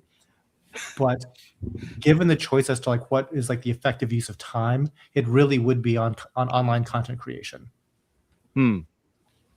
Yeah, it's so hard to, well, do people do it because they know they need to or because they enjoy it? And most people do the things that they want to do, that they enjoy doing first. It's kind of like, you know, if you had a choice and you're a kid, you're going to eat your candy, then you're going to eat your steak, then you're going to eat your vegetables. For me, it's always been the content creation has been the vegetables. And I have to like pick myself up. I'd rather build a sump. I love working with my hands, and I have to take myself and be like, I got to get my camera out, and I'm a little bit of a perfectionist. I'm probably ADHD, and that prevents me from wanting to do content because nothing's ever good enough. The studio never looked good enough. The tanks don't look good enough. The corals aren't colorful enough. And I come up with all these reasons to not do it, to the point where, you know, it's hurting me. But that's my one regret. If I could just flip your question, is not properly diving into and embracing social media, namely YouTube. I feel my businesses would be much better or more successful had I embraced it. Yeah. For me, social media has always been a way to communicate with other hobbyists. Before social media, it was forums. And I don't think anyone called those social media back then. But I spent way too many hours online on forums. I just lived and breathed it. When I wasn't sleeping and when I wasn't working, I was on Reef Central. And I was on there for like 7 years. And then when they banned me, I suddenly had all this free time. And I was Why'd they do that, Mark? I did an April Fool's. You don't have to tell that story. Huh? You want me to tell it? No, you don't have to tell that story. So anyway, I know I eat a tangs in the same tank. So I did embrace Facebook, and I created a Melevs Reef business page on Facebook immediately. And then, of course, I had to, you know, I think it was 2016 or something when I actually was more serious about videos on YouTube. And I've always done Instagram, and I've always chosen for my social media rather than other companies are much better at advertising and selling their products on their channels. I'm sharing a picture of a coral. I'm sharing a picture of a fish. I'm sharing how I'm changing water or something. I've always been hobbyist centric, or this is really cool. Look at this thing that I stumbled on, versus buy RODI filters, buy safety stop, buy vector pumps, I don't do those ads. And I should, because that's how you make a living. But I'm more like, oh, did you see this really cool story about the deep water larva that just hatched today? It's so good. But that little bit of unbusinesslike post, I think, grew my social media to where it is, to where people are seeing what I post. The algorithm keeps it feeding out there. And then when I do push something out there business-wise, people see it. Good. Yeah, I mean, I started this live stream to try to increase the visibility of my channel, my website, and increase the amount of people that buy equipment, buy frags, and all that sort of thing. And I never imagined I'd be doing it for like 5 years and over 200 shows. But yeah, I think in terms of leveraging YouTube and other social media platforms, I mean, I'm pretty much like YouTube and Instagram, and I think the key for me is to try to just be authentic about it. And I think, Mark, like you said, you're just trying to connect with hobbyists and try to help them out and that sort of thing. I think when I veered away from that, then it wouldn't become as effective in terms of that message getting out there the way I want it to be perceived. So, but it's hard because, man, like you said, now there's like a gazillion content creators out there. And so the pie, there's many, many more slices of that pie that are getting consumed. So it's different. And Mark, you're one of the first YouTubers out there, right? For reef keeping, I believe. There was people before me that actually forced me. And I said to them, I don't want to do it because I already have a website. They can go read it. And said, no, Mark, you got to do video. There's Mr. Saltwater TV, and there needs to be more. And I was like, and like Than said, it's always a guy with a cell phone, and that was me. When I had the iPhone too, I was like, let me try to film myself. I was like, oh, this actually works. And so I created the YouTube channel, or I had the channel, but I never used it. And I uploaded my very first video, and I'm a big talker. I talk forever. And my video was maybe 16 minutes long, and YouTube says, nope, it has to be 15 minutes. I was like, what am I going to possibly cut out of this to make it fit? And I had to make these videos are like 14 minutes and 59 seconds long or something to squish in there. But eventually they're like, okay, this guy's a long talker, and they gave me longer view times. Are there any platforms out there that you feel are like emerging social media platforms, and people in the audience certainly chime in terms of what you're kind of consuming or what you're utilizing to consume reef keeping content? But are you guys seeing any other platforms besides YouTube and Instagram as something you want to kind of get more into to help connect more with hobbyists? The kids are all into the TikTok. Yeah. I guess it depends on the kind of content that you want to consume also. And I think for like educational type stuff, it's good. YouTube is by far a tier on its own. But I also kind of worried long term, because so much of this is really just this marketplace for attention. And the algorithm rewards things that get attention. And that is generally not going to be educational content. And it's going to be stuff that's going to be more and more reckless. And has zero concern about like the ethical treatment of animals in this process. So I kind of, I don't know if I'm being a doomer when it comes to social media, but I think that in trying to get that attention to appease algorithms, you're going to see worse and worse and more irresponsible content being made by more people. And it's going to be this race to shock. And yeah, obviously I'm not exactly down with that, but no, it's a great point. You know, somebody told me, you know, people that are on TikTok all day are typically not on Facebook or not on YouTube. And the people that watch YouTube videos don't even have a TikTok account. Like they're very separate markets. So to be successful, you really need to conquer them all. You know, you can't just say, well, I'm doing Instagram and TikTok, so I don't really need the YouTube. You really need to hit them all to hit all the different market segments. Who's got that much time? I know. It's just running a business is enough work alone, let alone trying to do social media. It's and then to think out and plan what you want to talk about, you know. I'm burned out by the end of the day of talking on the phone all day. You know, it's just like, how much more can I actually talk or think about or discuss, you know? I've got a dedicated media person, and it's still difficult to generate content. I never embraced TikTok, even though I was told. So I'm going to go back and scrub an algae because it's mindless. It's just, sometimes you're right. I just need that thing, you know, like. Marc and Than, I'm curious, how do you guys deal with trolls, haters, whatnot on YouTube? Do you want to start, Marc? I have no haters. I'm a nice guy. I have haters. So, really? How do I deal with them? I ruthlessly ban them, and with a zero tolerance policy, and my bans are forever. So I think on my YouTube channel, my ban list is like over 1,000 people long at this point. Wow, you do have a lot of haters. One strike and you're out. Yeah, there's no warnings. It's just like it's forever. I think I've maybe banned what kind of hate they can say? How do you have 1,000 haters? That's crazy. Oh, it's I mean, the clan was in my channel at one point. I mean, oh, no way, really? Oh yeah. There's definitely some KKK accounts that got banned on my channel. You know, it's oh my god.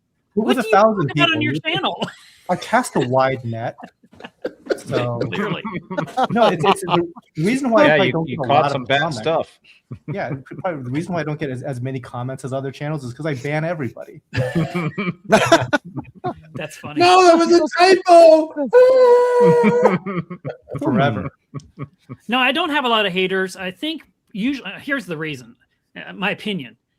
I never ever do personal attacks on people. And even when we argued about something we disagreed on, like Kalk or whatever, and like, you're stupid, I'm like, I don't reply back, you're stupid, you're stupider. I attack the conversation. I always go to the content And I've been doing that forever. I did that on Reef Central when they were, name calling and being a jerk. I kept coming back to, but did you answer the question I asked you about why you're actually choosing to do this? And I think that addressing the conversation versus the personal attacks is how I avoided some of it. Yeah. Yeah. I'm kind of with you, Than. I sort of have a zero tolerance policy. If I see like it's just, a comment that is just trying to be, if it's over the top, not relevant, and it's just really in bad taste, then that person's gone pretty much. Yeah. There is no tolerance for that. And there's also, I find, you're not going to win trying to do a back and forth with somebody that, Yes. Why drain yourself? Yeah. Why waste your time? Another thing I wanted to talk to you guys about is AI. And, AI comes into play in terms of social media content creators, what's real, what's not real. How are you guys potentially using AI in your businesses? Mark, I mean, AI is certainly something you guys deal with on the print side, because you've got bloggers out there that just can tap into AI and write articles, and hobbyists They can try. Hobbyists consume those articles, and they follow that advice. So we don't let them do that. The content has to be written by the person, and we already look at specific things. We also analyze something that's submitted to us to make sure. We just had an author that's in this next issue, and she sent it to me. And I was like, this article's really perfect. I mean, I'm not finding anything I need to edit, which is kind of unusual. I said, so what's going on here? And she said, I wrote the whole thing. I was like, I'm sure you did, but it sure seems perfect. And she said, well, I did run it through ChatGPT twice to make sure I got across what I wanted. I was like, that's fair, and that's okay. I mean, I don't mind you doing that because it's your own content. But we definitely don't want something that, AI is going to do two things. It's going to be very adamant that it's correct. It's going to give you this information with such authority that it sounds true. But a lot of times what it gives you is vague. It tells you something without really telling you anything specific. And there's no like backstories or anything like that built in. I'm using AI specifically for translating articles from German to English. I just talked to my live stream last weekend and went into it. But we are very aware of its existence. We also look for accuracy and honesty, and we don't want to mislead our readers.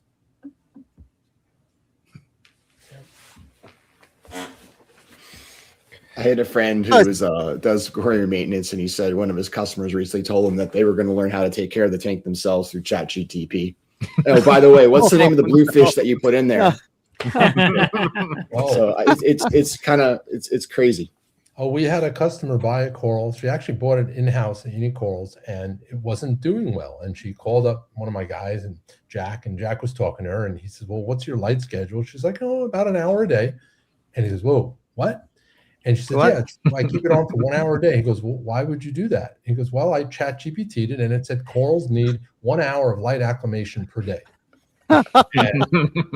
And so 2 weeks, she was keeping this coral 23 hours in the dark, 1 hour a day.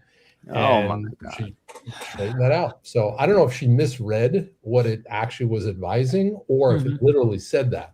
But, I use it every day. 5-10 times a day, just, what's this? What's the formula for that? And, I use it as a tool. I don't use it to replace my writing. My wife will use it to clean up some of her emails. I'm like, nah, you can't do that. I want to own my emails and own my typos. It feels really helpful, but at the same time, I find it's like it's the joke about a lot of these large language models is that it is really, really knowledgeable about the stuff I know nothing about, but the stuff that I'm intimately familiar with, it's wrong. Yeah. Yes. That gives me pause, right? It's like, why is it that when I really know a subject, this is trash, but when I need to learn about everything else, it's so insightful. It's like, ugh. But if it's taking all the source from all the reef forums, and you look at what the content is on a lot of the reef forums, even in the past, and a lot of it, you still had to meddle through and go, okay, am I going to take this person's advice who I know nothing about and there's about 80 other posts the same weird advice just to get that one little nugget. So it's filtering out all that garbage. That's all it's doing, is taking the garbage as that's gospel. Yeah. I found out AI actually, for example, like scientific literature, if I search some topic like what this trace element does to coral. Okay? If you're supplying the information that you want to consolidate. Yeah. And then the AI will give you a summary about blah, blah, blah, blah, and then also give you a link about a paper where they get the summary from. Many times I look into this paper, I will come out with a totally different conclusion than what this summary said. And also, many of these so-called very conclusive summary never even exist in this paper at all. There's one big problem about AI. Second problem is that you have to click on the source material where the AI come from. Yeah. So many of them will link you to a reef-to-reef post, but then the AI present it as a scientific fact. Then, okay, look at it, click on it. Oh, from reef to reef, delete. If it's from you're from size, from cell, then I look at the article, but most of the time it's wrong. The coral guy And agrees also- with you, Dong. Huh? The coral guy agrees with you. Read scientific literature and ditch the forums. Exactly. And also AI is very finicky. For example, one of my customer texted me, said, how long should I mix the reef crystal? His AI tells him 8 hours. I said, wow, really? It tells you that? Then I use my phone, and then I just type in the same question. It said 4 hours. Wow. I get a screenshot and text it to him. He said, wow, your AI must be in a hurry. Right. Actually, one of the things I That was wondered that magic about, water, though. I asked AI, I said, how are you answering so quickly? You know, I gave you some information, I gave you some questions, I gave you some data to consider.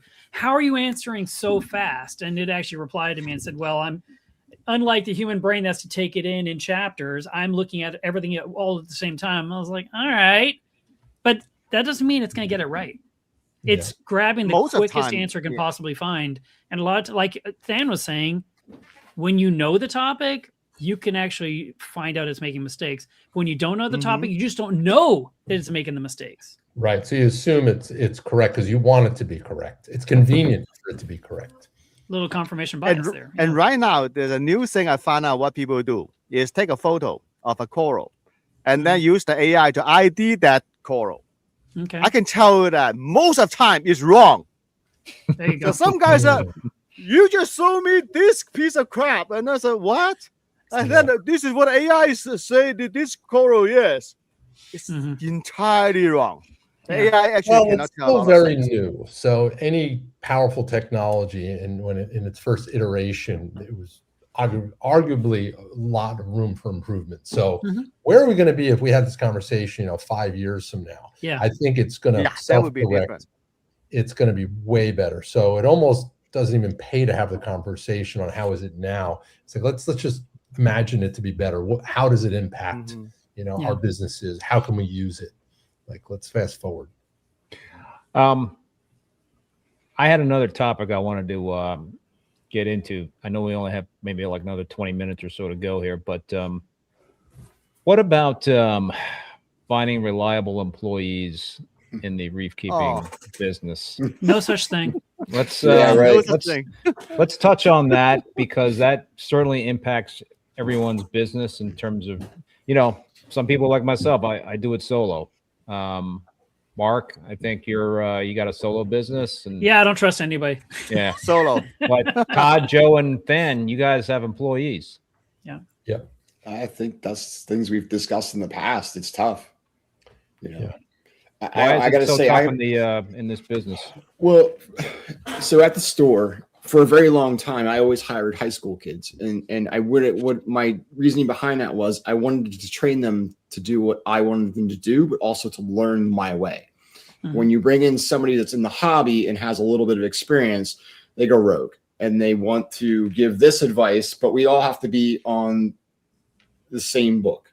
And if you start giving out opposite advice, the customer gets confused. So we've always tried to train our own employees from the ground up, and we would always have a abundance of staff or kids that wanted to work and learn and be part of this. And now it's just so hard to get anybody out of their house. They are just they everything is at home. They don't need to drive anymore. There's Uber. They don't need to get insurance anymore because they get insurance till they're 26 through their parents.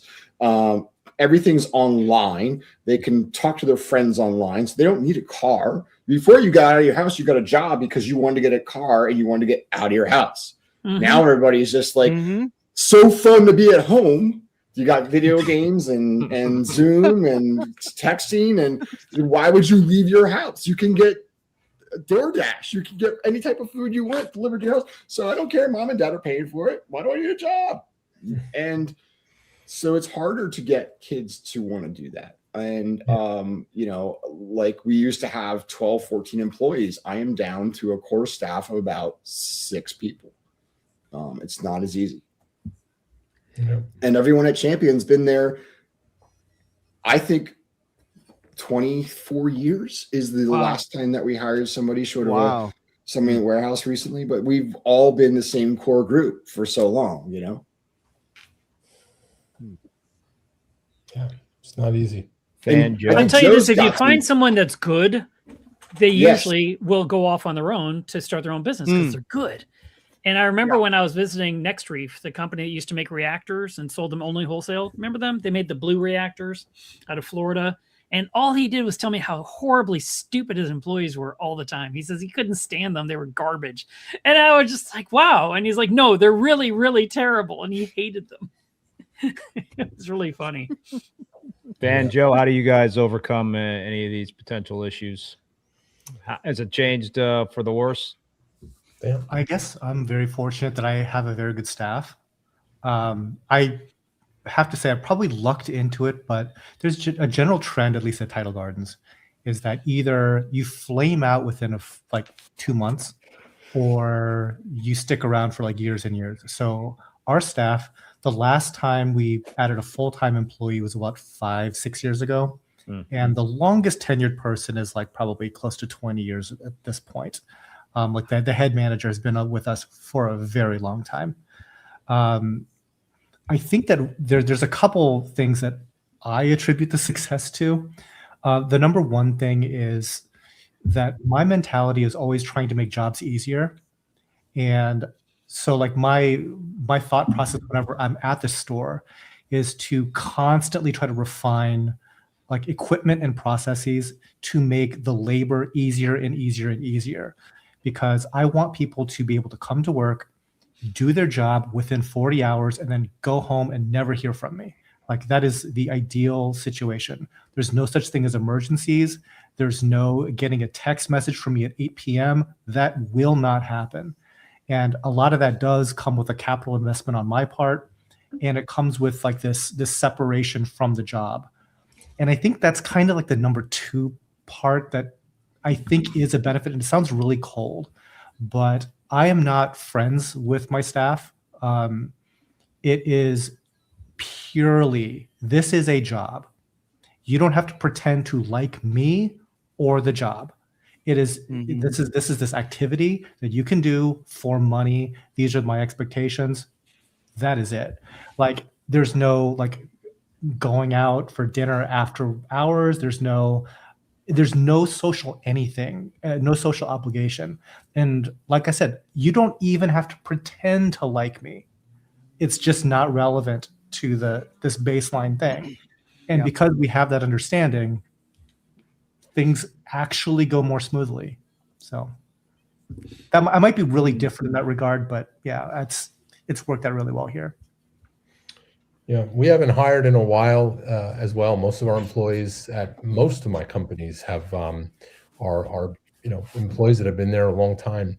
We experienced the most turnover in South Florida in Marco Rocks, and just coincidentally in the last year or so we've had some turnover from staff. We get Social Security cards from everyone, but a lot of them have fled to their native countries. It's mostly Latin Americans that we have working for us, Guatemala, Ecuador, Venezuela, everywhere. That's just in South Florida. That's the line of work. It's outdoor work. And a lot of them have left just because they're scared. They don't want to have to look over their shoulder. They hear stories of ICE grabbing them and taking them away. So they'd rather not live in fear, make less money, or at least they know they can wake up and not be afraid. So we've actually had some significant turnover as a result. We've lost some good employees that, to my knowledge, were on the path to citizenship, but they didn't feel that they were there enough. And it was, like I said, it was just a lot of them come here to make money to send back to their families, and they don't want to end up in a detention center or, God forbid, killed. They see Americans getting killed. I mean, I'm definitely, I don't stand a chance. So that's one thing. But the bigger picture of hiring, try to treat employees as your peers. I never ever look down or talk down to an employee ever. They're a person. Their opinions are the same as a partner. In my opinion, they really are. So I think a lot of people might struggle with that, and that's from a lack of really understanding the dynamic of the relationship between two people. It should go way beyond the fact that they work for you. I'm blessed to have people work for me and spend their time working for me. So just treating people like people, I think, goes a long way in this day and age. And not making stupid comments. Like, my staff can hear my conversations. I hardly ever shut my door. If I'm talking to a friend or something, I hold back. I mean, I won't make a stupid joke that's just a joke, but somebody could misinterpret it in the other room, as possibly racist or something. So you just leave all that shit out of the workplace, even if it's innocent, even if you don't mean anything by it, you're just joshing with your friend or whatever. But and like Than said, I used to socialize. We used to every once in a while go bowling or have Christmas parties where everyone would get drunk, and it never turns out well. And trying to keep it business and staff, try not to even give personal advice anymore. If they're having issues, I try not to even get involved. I used to loan money to my staff. I would feel bad if I became a bank, and then they leave, and then they owe you $1,000, and it just, all that's got to be. I'm not a bank anymore. That was my answer in New York, and it took them a long time. But now they don't ask me for money anymore. And if they're watching this, I'll tell it right to your face, guys. I'm not a bank anymore. Back in the day when I had employees for my floor cleaning business, I had one I gave a car to because he was so down on his luck so he could easily get to work, and he took the car and left. I was like, I mean, it wasn't an expensive car, but it was a car. Right. And I mean, so yeah, you do have to have boundaries. I had my floor business, because it's cleaning floors. It's not, I mean, matter of fact, my friend Evan Luck, that used to do the podcast with me on Reefcast, he was mopping a floor one night, and he said, here's my $100,000 education really being put to work, because he went to TCU. And I felt a little embarrassed, but, he was making a little bit of money, and, I was getting a little help to make the job get finished sooner. And it was nice, but it is hard to work with other people. You never know if they're going to put the amount of effort into it to do a good job. And so I have major trust issues. And I remember, again, David from Next Reef was kind of an example of me possibly branching out to hire people. And he told me, he says, I had this he had a factory. It was a big place with lots of machinery. And he said, I will teach you everything you need to know to work with acrylic. And, you're going to know everything. You're going to know everything I know. And then all you need is $100,000 to start your own company. And he said, and no one ever left. They said, nope, you bought the equipment. You're paying the insurance. I'm fine with just being a guy that works by the hour. And my business is a little different. And, because I run a machine in my garage and then I take it out back to glue it. So if I had someone I had to hire, they have to either enter my home or they have to go around the side door. So it's kind of a little bit of an awkward thing. I don't know if because I don't want to be buddies with them. I just want them to go out there and just do the thing and pack the orders. So yeah, it's just, it becomes a one-man army at this point for my business. That's kind of how it starts, though. I mean, Tidal Gardens for many years, it was a greenhouse in the back. And so if somebody wanted to use the bathroom, it's either the tree or come in your house. Or come in my house.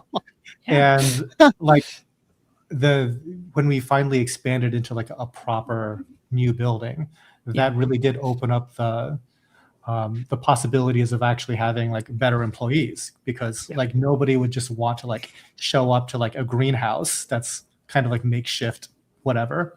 Yeah. And yeah, it's a lot of the talent that I've attracted since then. It's really because it's like a better, at least it's a better looking work environment. Yeah, it's gorgeous. I want to share like a random little anecdote. I got palytoxin poisoning the other day, or a few months back, and it changed my personality for about 72 hours. I think that you as a manager also have to be like cognizant of when you're about to be a super toxic boss and to shut that down. Because when I had this like little chemical alteration, I became depressed. So that's like, oh, cool. Now I know what depression feels like. I know that I'm not depressed normally. But the other thing was like uncontrollable anger, like over the top uncontrollable anger. And I just remember telling my head manager, Ben, I was like, listen, I want to say things that I'll never be able to take back. You'll never forgive me for this. So the less I say until this is over, the better. And just check out entirely, like dark stuff. So I'm like, okay, yeah, we're done here. We're done. This is an HR problem. No. Wow, I didn't realize that palytoxin can do that.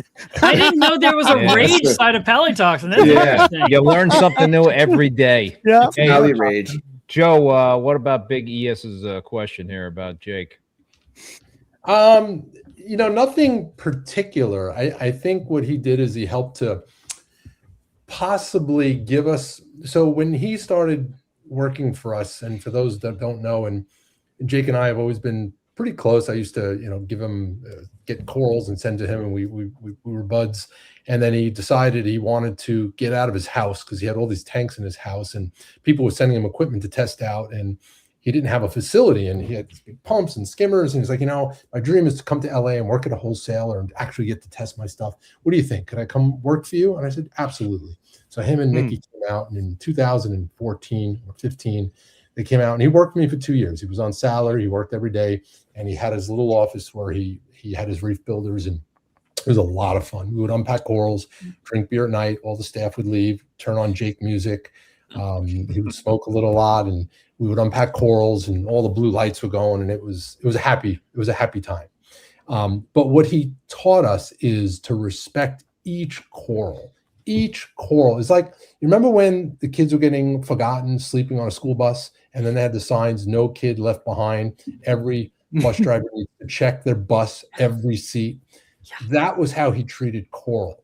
And he saw us falling victim to the volume, almost, dare I say, chop shop, where we're becoming numb to it. And leather corals are just kind of like piled on the side because they're not premium.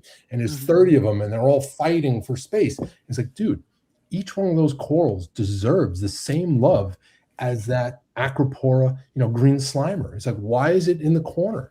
And he would get frustrated. So he was training us to rethink everything about corals and to give each one the same love and same respect, and try to erase the disconnect from where the coral was found to how we keep it in captivity. Blastomussa are not in shallow water face up with detritus sits on them and they burn. They're found 80 feet down, stuck to the side of a cave with water zipping by. So he would create these egg crate, 80-degree angles, and we'd attach the blastos there, and they would do great. Same with scalemia. So treating each coral with respect and love is something that we still do today. And it allowed me to say, you know what, instead of bringing in 30 boxes, I'm going to bring in 10 boxes, and each coral is going to be treated with respect. And, if it can't be named, we won't name it. But just having a lot more respect for each coral as a living thing is probably the one thing that stuck with me and us after he left. That's really cool. Very cool. It's true. You need someone to point it out because you fall victim to it. You really do. Yeah. No, that's something that he really just was so passionate about the hobby and the corals and the animals that it's something that is certainly one thing that's certainly been missed by his passing. All right, one final question here, and then we're gonna let you guys go. And perhaps there's people out there that are viewing this that one day want to run their own reef keeping business. What piece of advice would each of you panelists give tips for running a reef keeping business to those people that want to get into it? Decide if you want a 9 to 5, because this just might not be for you. And I see a lot happen to a lot of store owners. They start a store and they realize, I can't do this, because it's a never ending gig. You're at the mercy of when the shipments are going to arrive and problems and employees and everything. And you got to be full on 24/7. So I do see a lot of these stores that try to do it, and 5 years in, they crash and burn, and like, I'm done. Yeah. Yeah. Keeping your overhead as insanely low as possible. You know, and it's funny, I don't even take my own advice, but when I started my service company, I was so acutely aware of protecting every dollar. I operated out of my parents' basement. I kept all my fish there. I didn't want to hire anyone because that would cost money. I was so afraid of not having money that it made me successful early on. And then you just kind of get used to paying bills and hiring and taking chances. And then you're kind of operating blindly, so to speak. I think a lot of people get into it because they're passionate about it. And they think, well, I need the store. I need to be open. I need staff. I need show tanks. I need to put a black tang in a display tank. No, you don't. And that's what trips you up is the wasteful spending and overspending on your overhead and whatnot. So start small, start in your garage, start in your basement, prove out each step of the way, like maybe Than did with a greenhouse. Wait until it actually says, hey, I can replace your day job. Look, I'm making you $2,000 a day, whatever, and selling coral fragments to the point where it warrants the next step. Don't take on more overhead until you have to. Let the business prove itself to you before you give it the, that spend.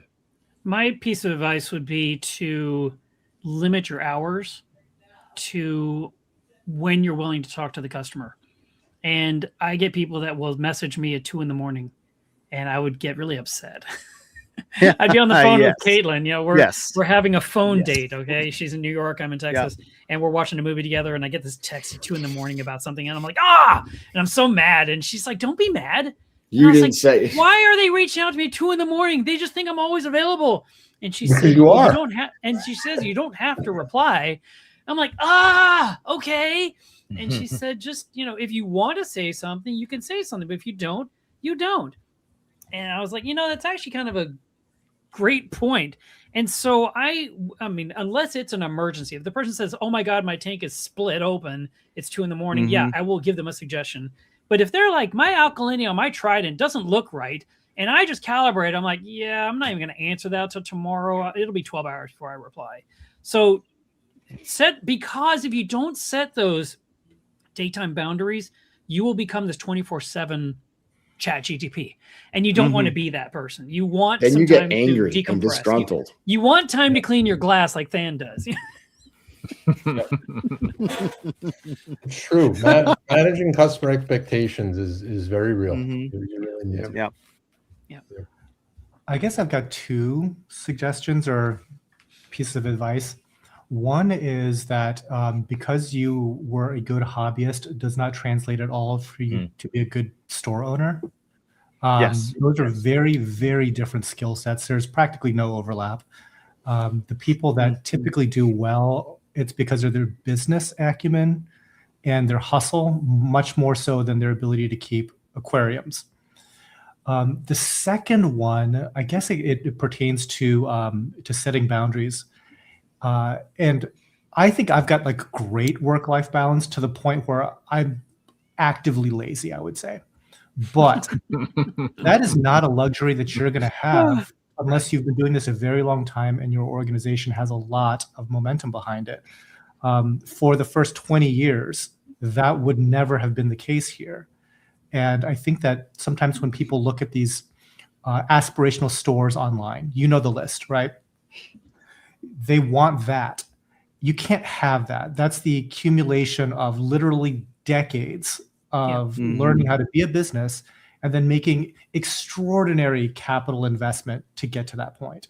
I mean, if people had any clue how much Tidal Gardens would cost physically just to have stuff, the amount of money we spend in brute trash cans with quiet dollies would stun you, like 5 figures.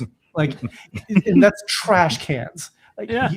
to even talk about like the really, really expensive stuff that goes into like a high-end farm, it's not something that most people will ever really touch.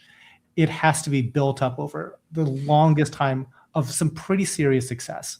So those are like two things. Again, expectations on the entrepreneurial side, but also just like, I don't know, trying to craft that work-life balance. It's a good pursuit, but it's so difficult. There's a big difference between the Zoom Ed frag tank and commercial scale. Yep, absolutely. Yep.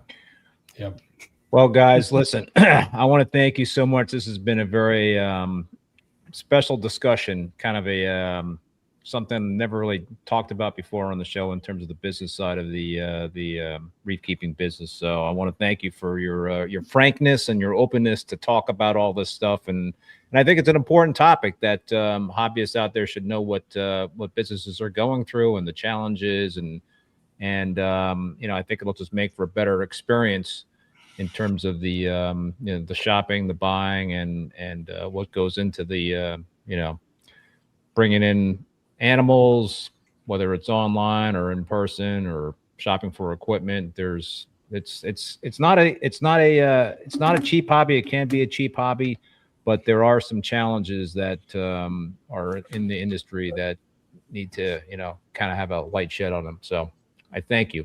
Appreciate it. This was a good Thank topic you. for you to discuss, and it's good that's on YouTube because it's going to be here forever.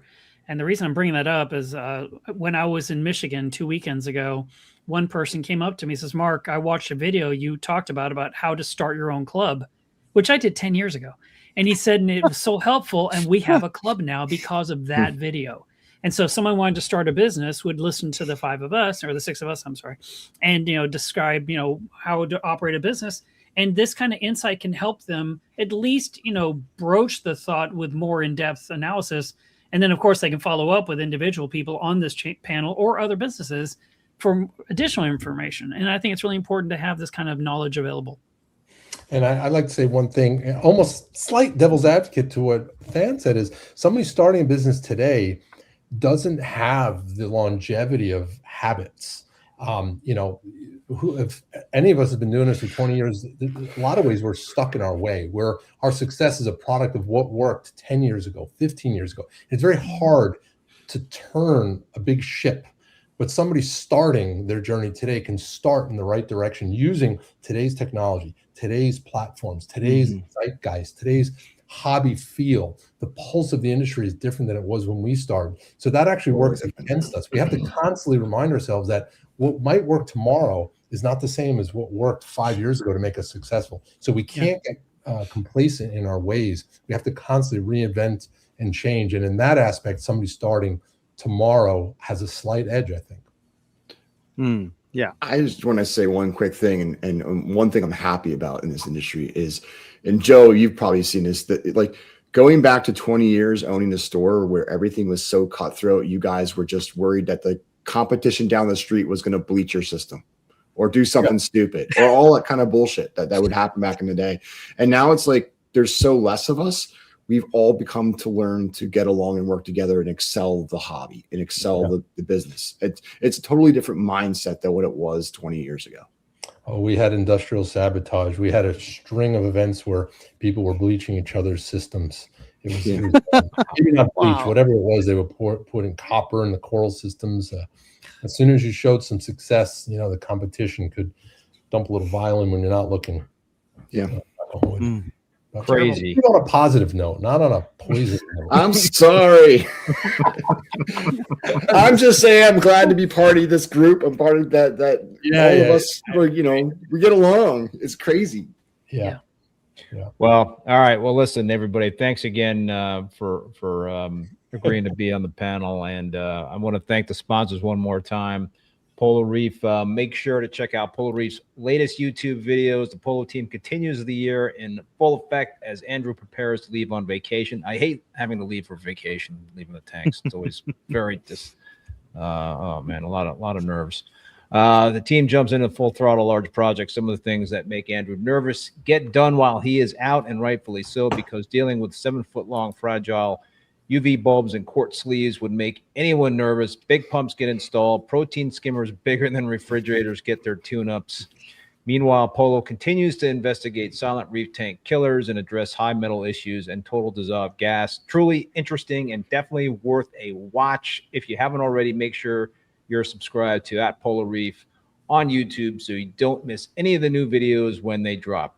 Champion Lighting Supply, Todd, thank you for being a supporter and a sponsor of this this show, this channel, and take it away, Todd. You wanted to say have your own customized message there. Oh, well, I just want to say this weekend, the 21st, you can see our booth at Reef Jam in Charleston, South Carolina.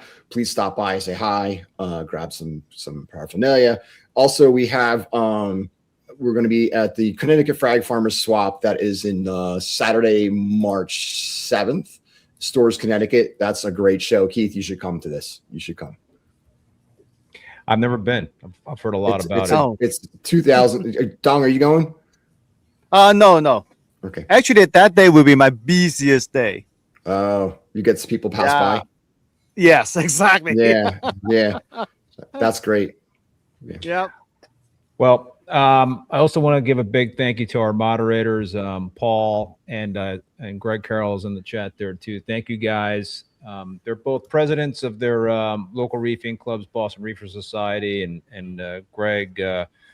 What's the acronym again? Southern California Aquarium Reef Keeper Society. I probably screwed that up, but please join and support your local.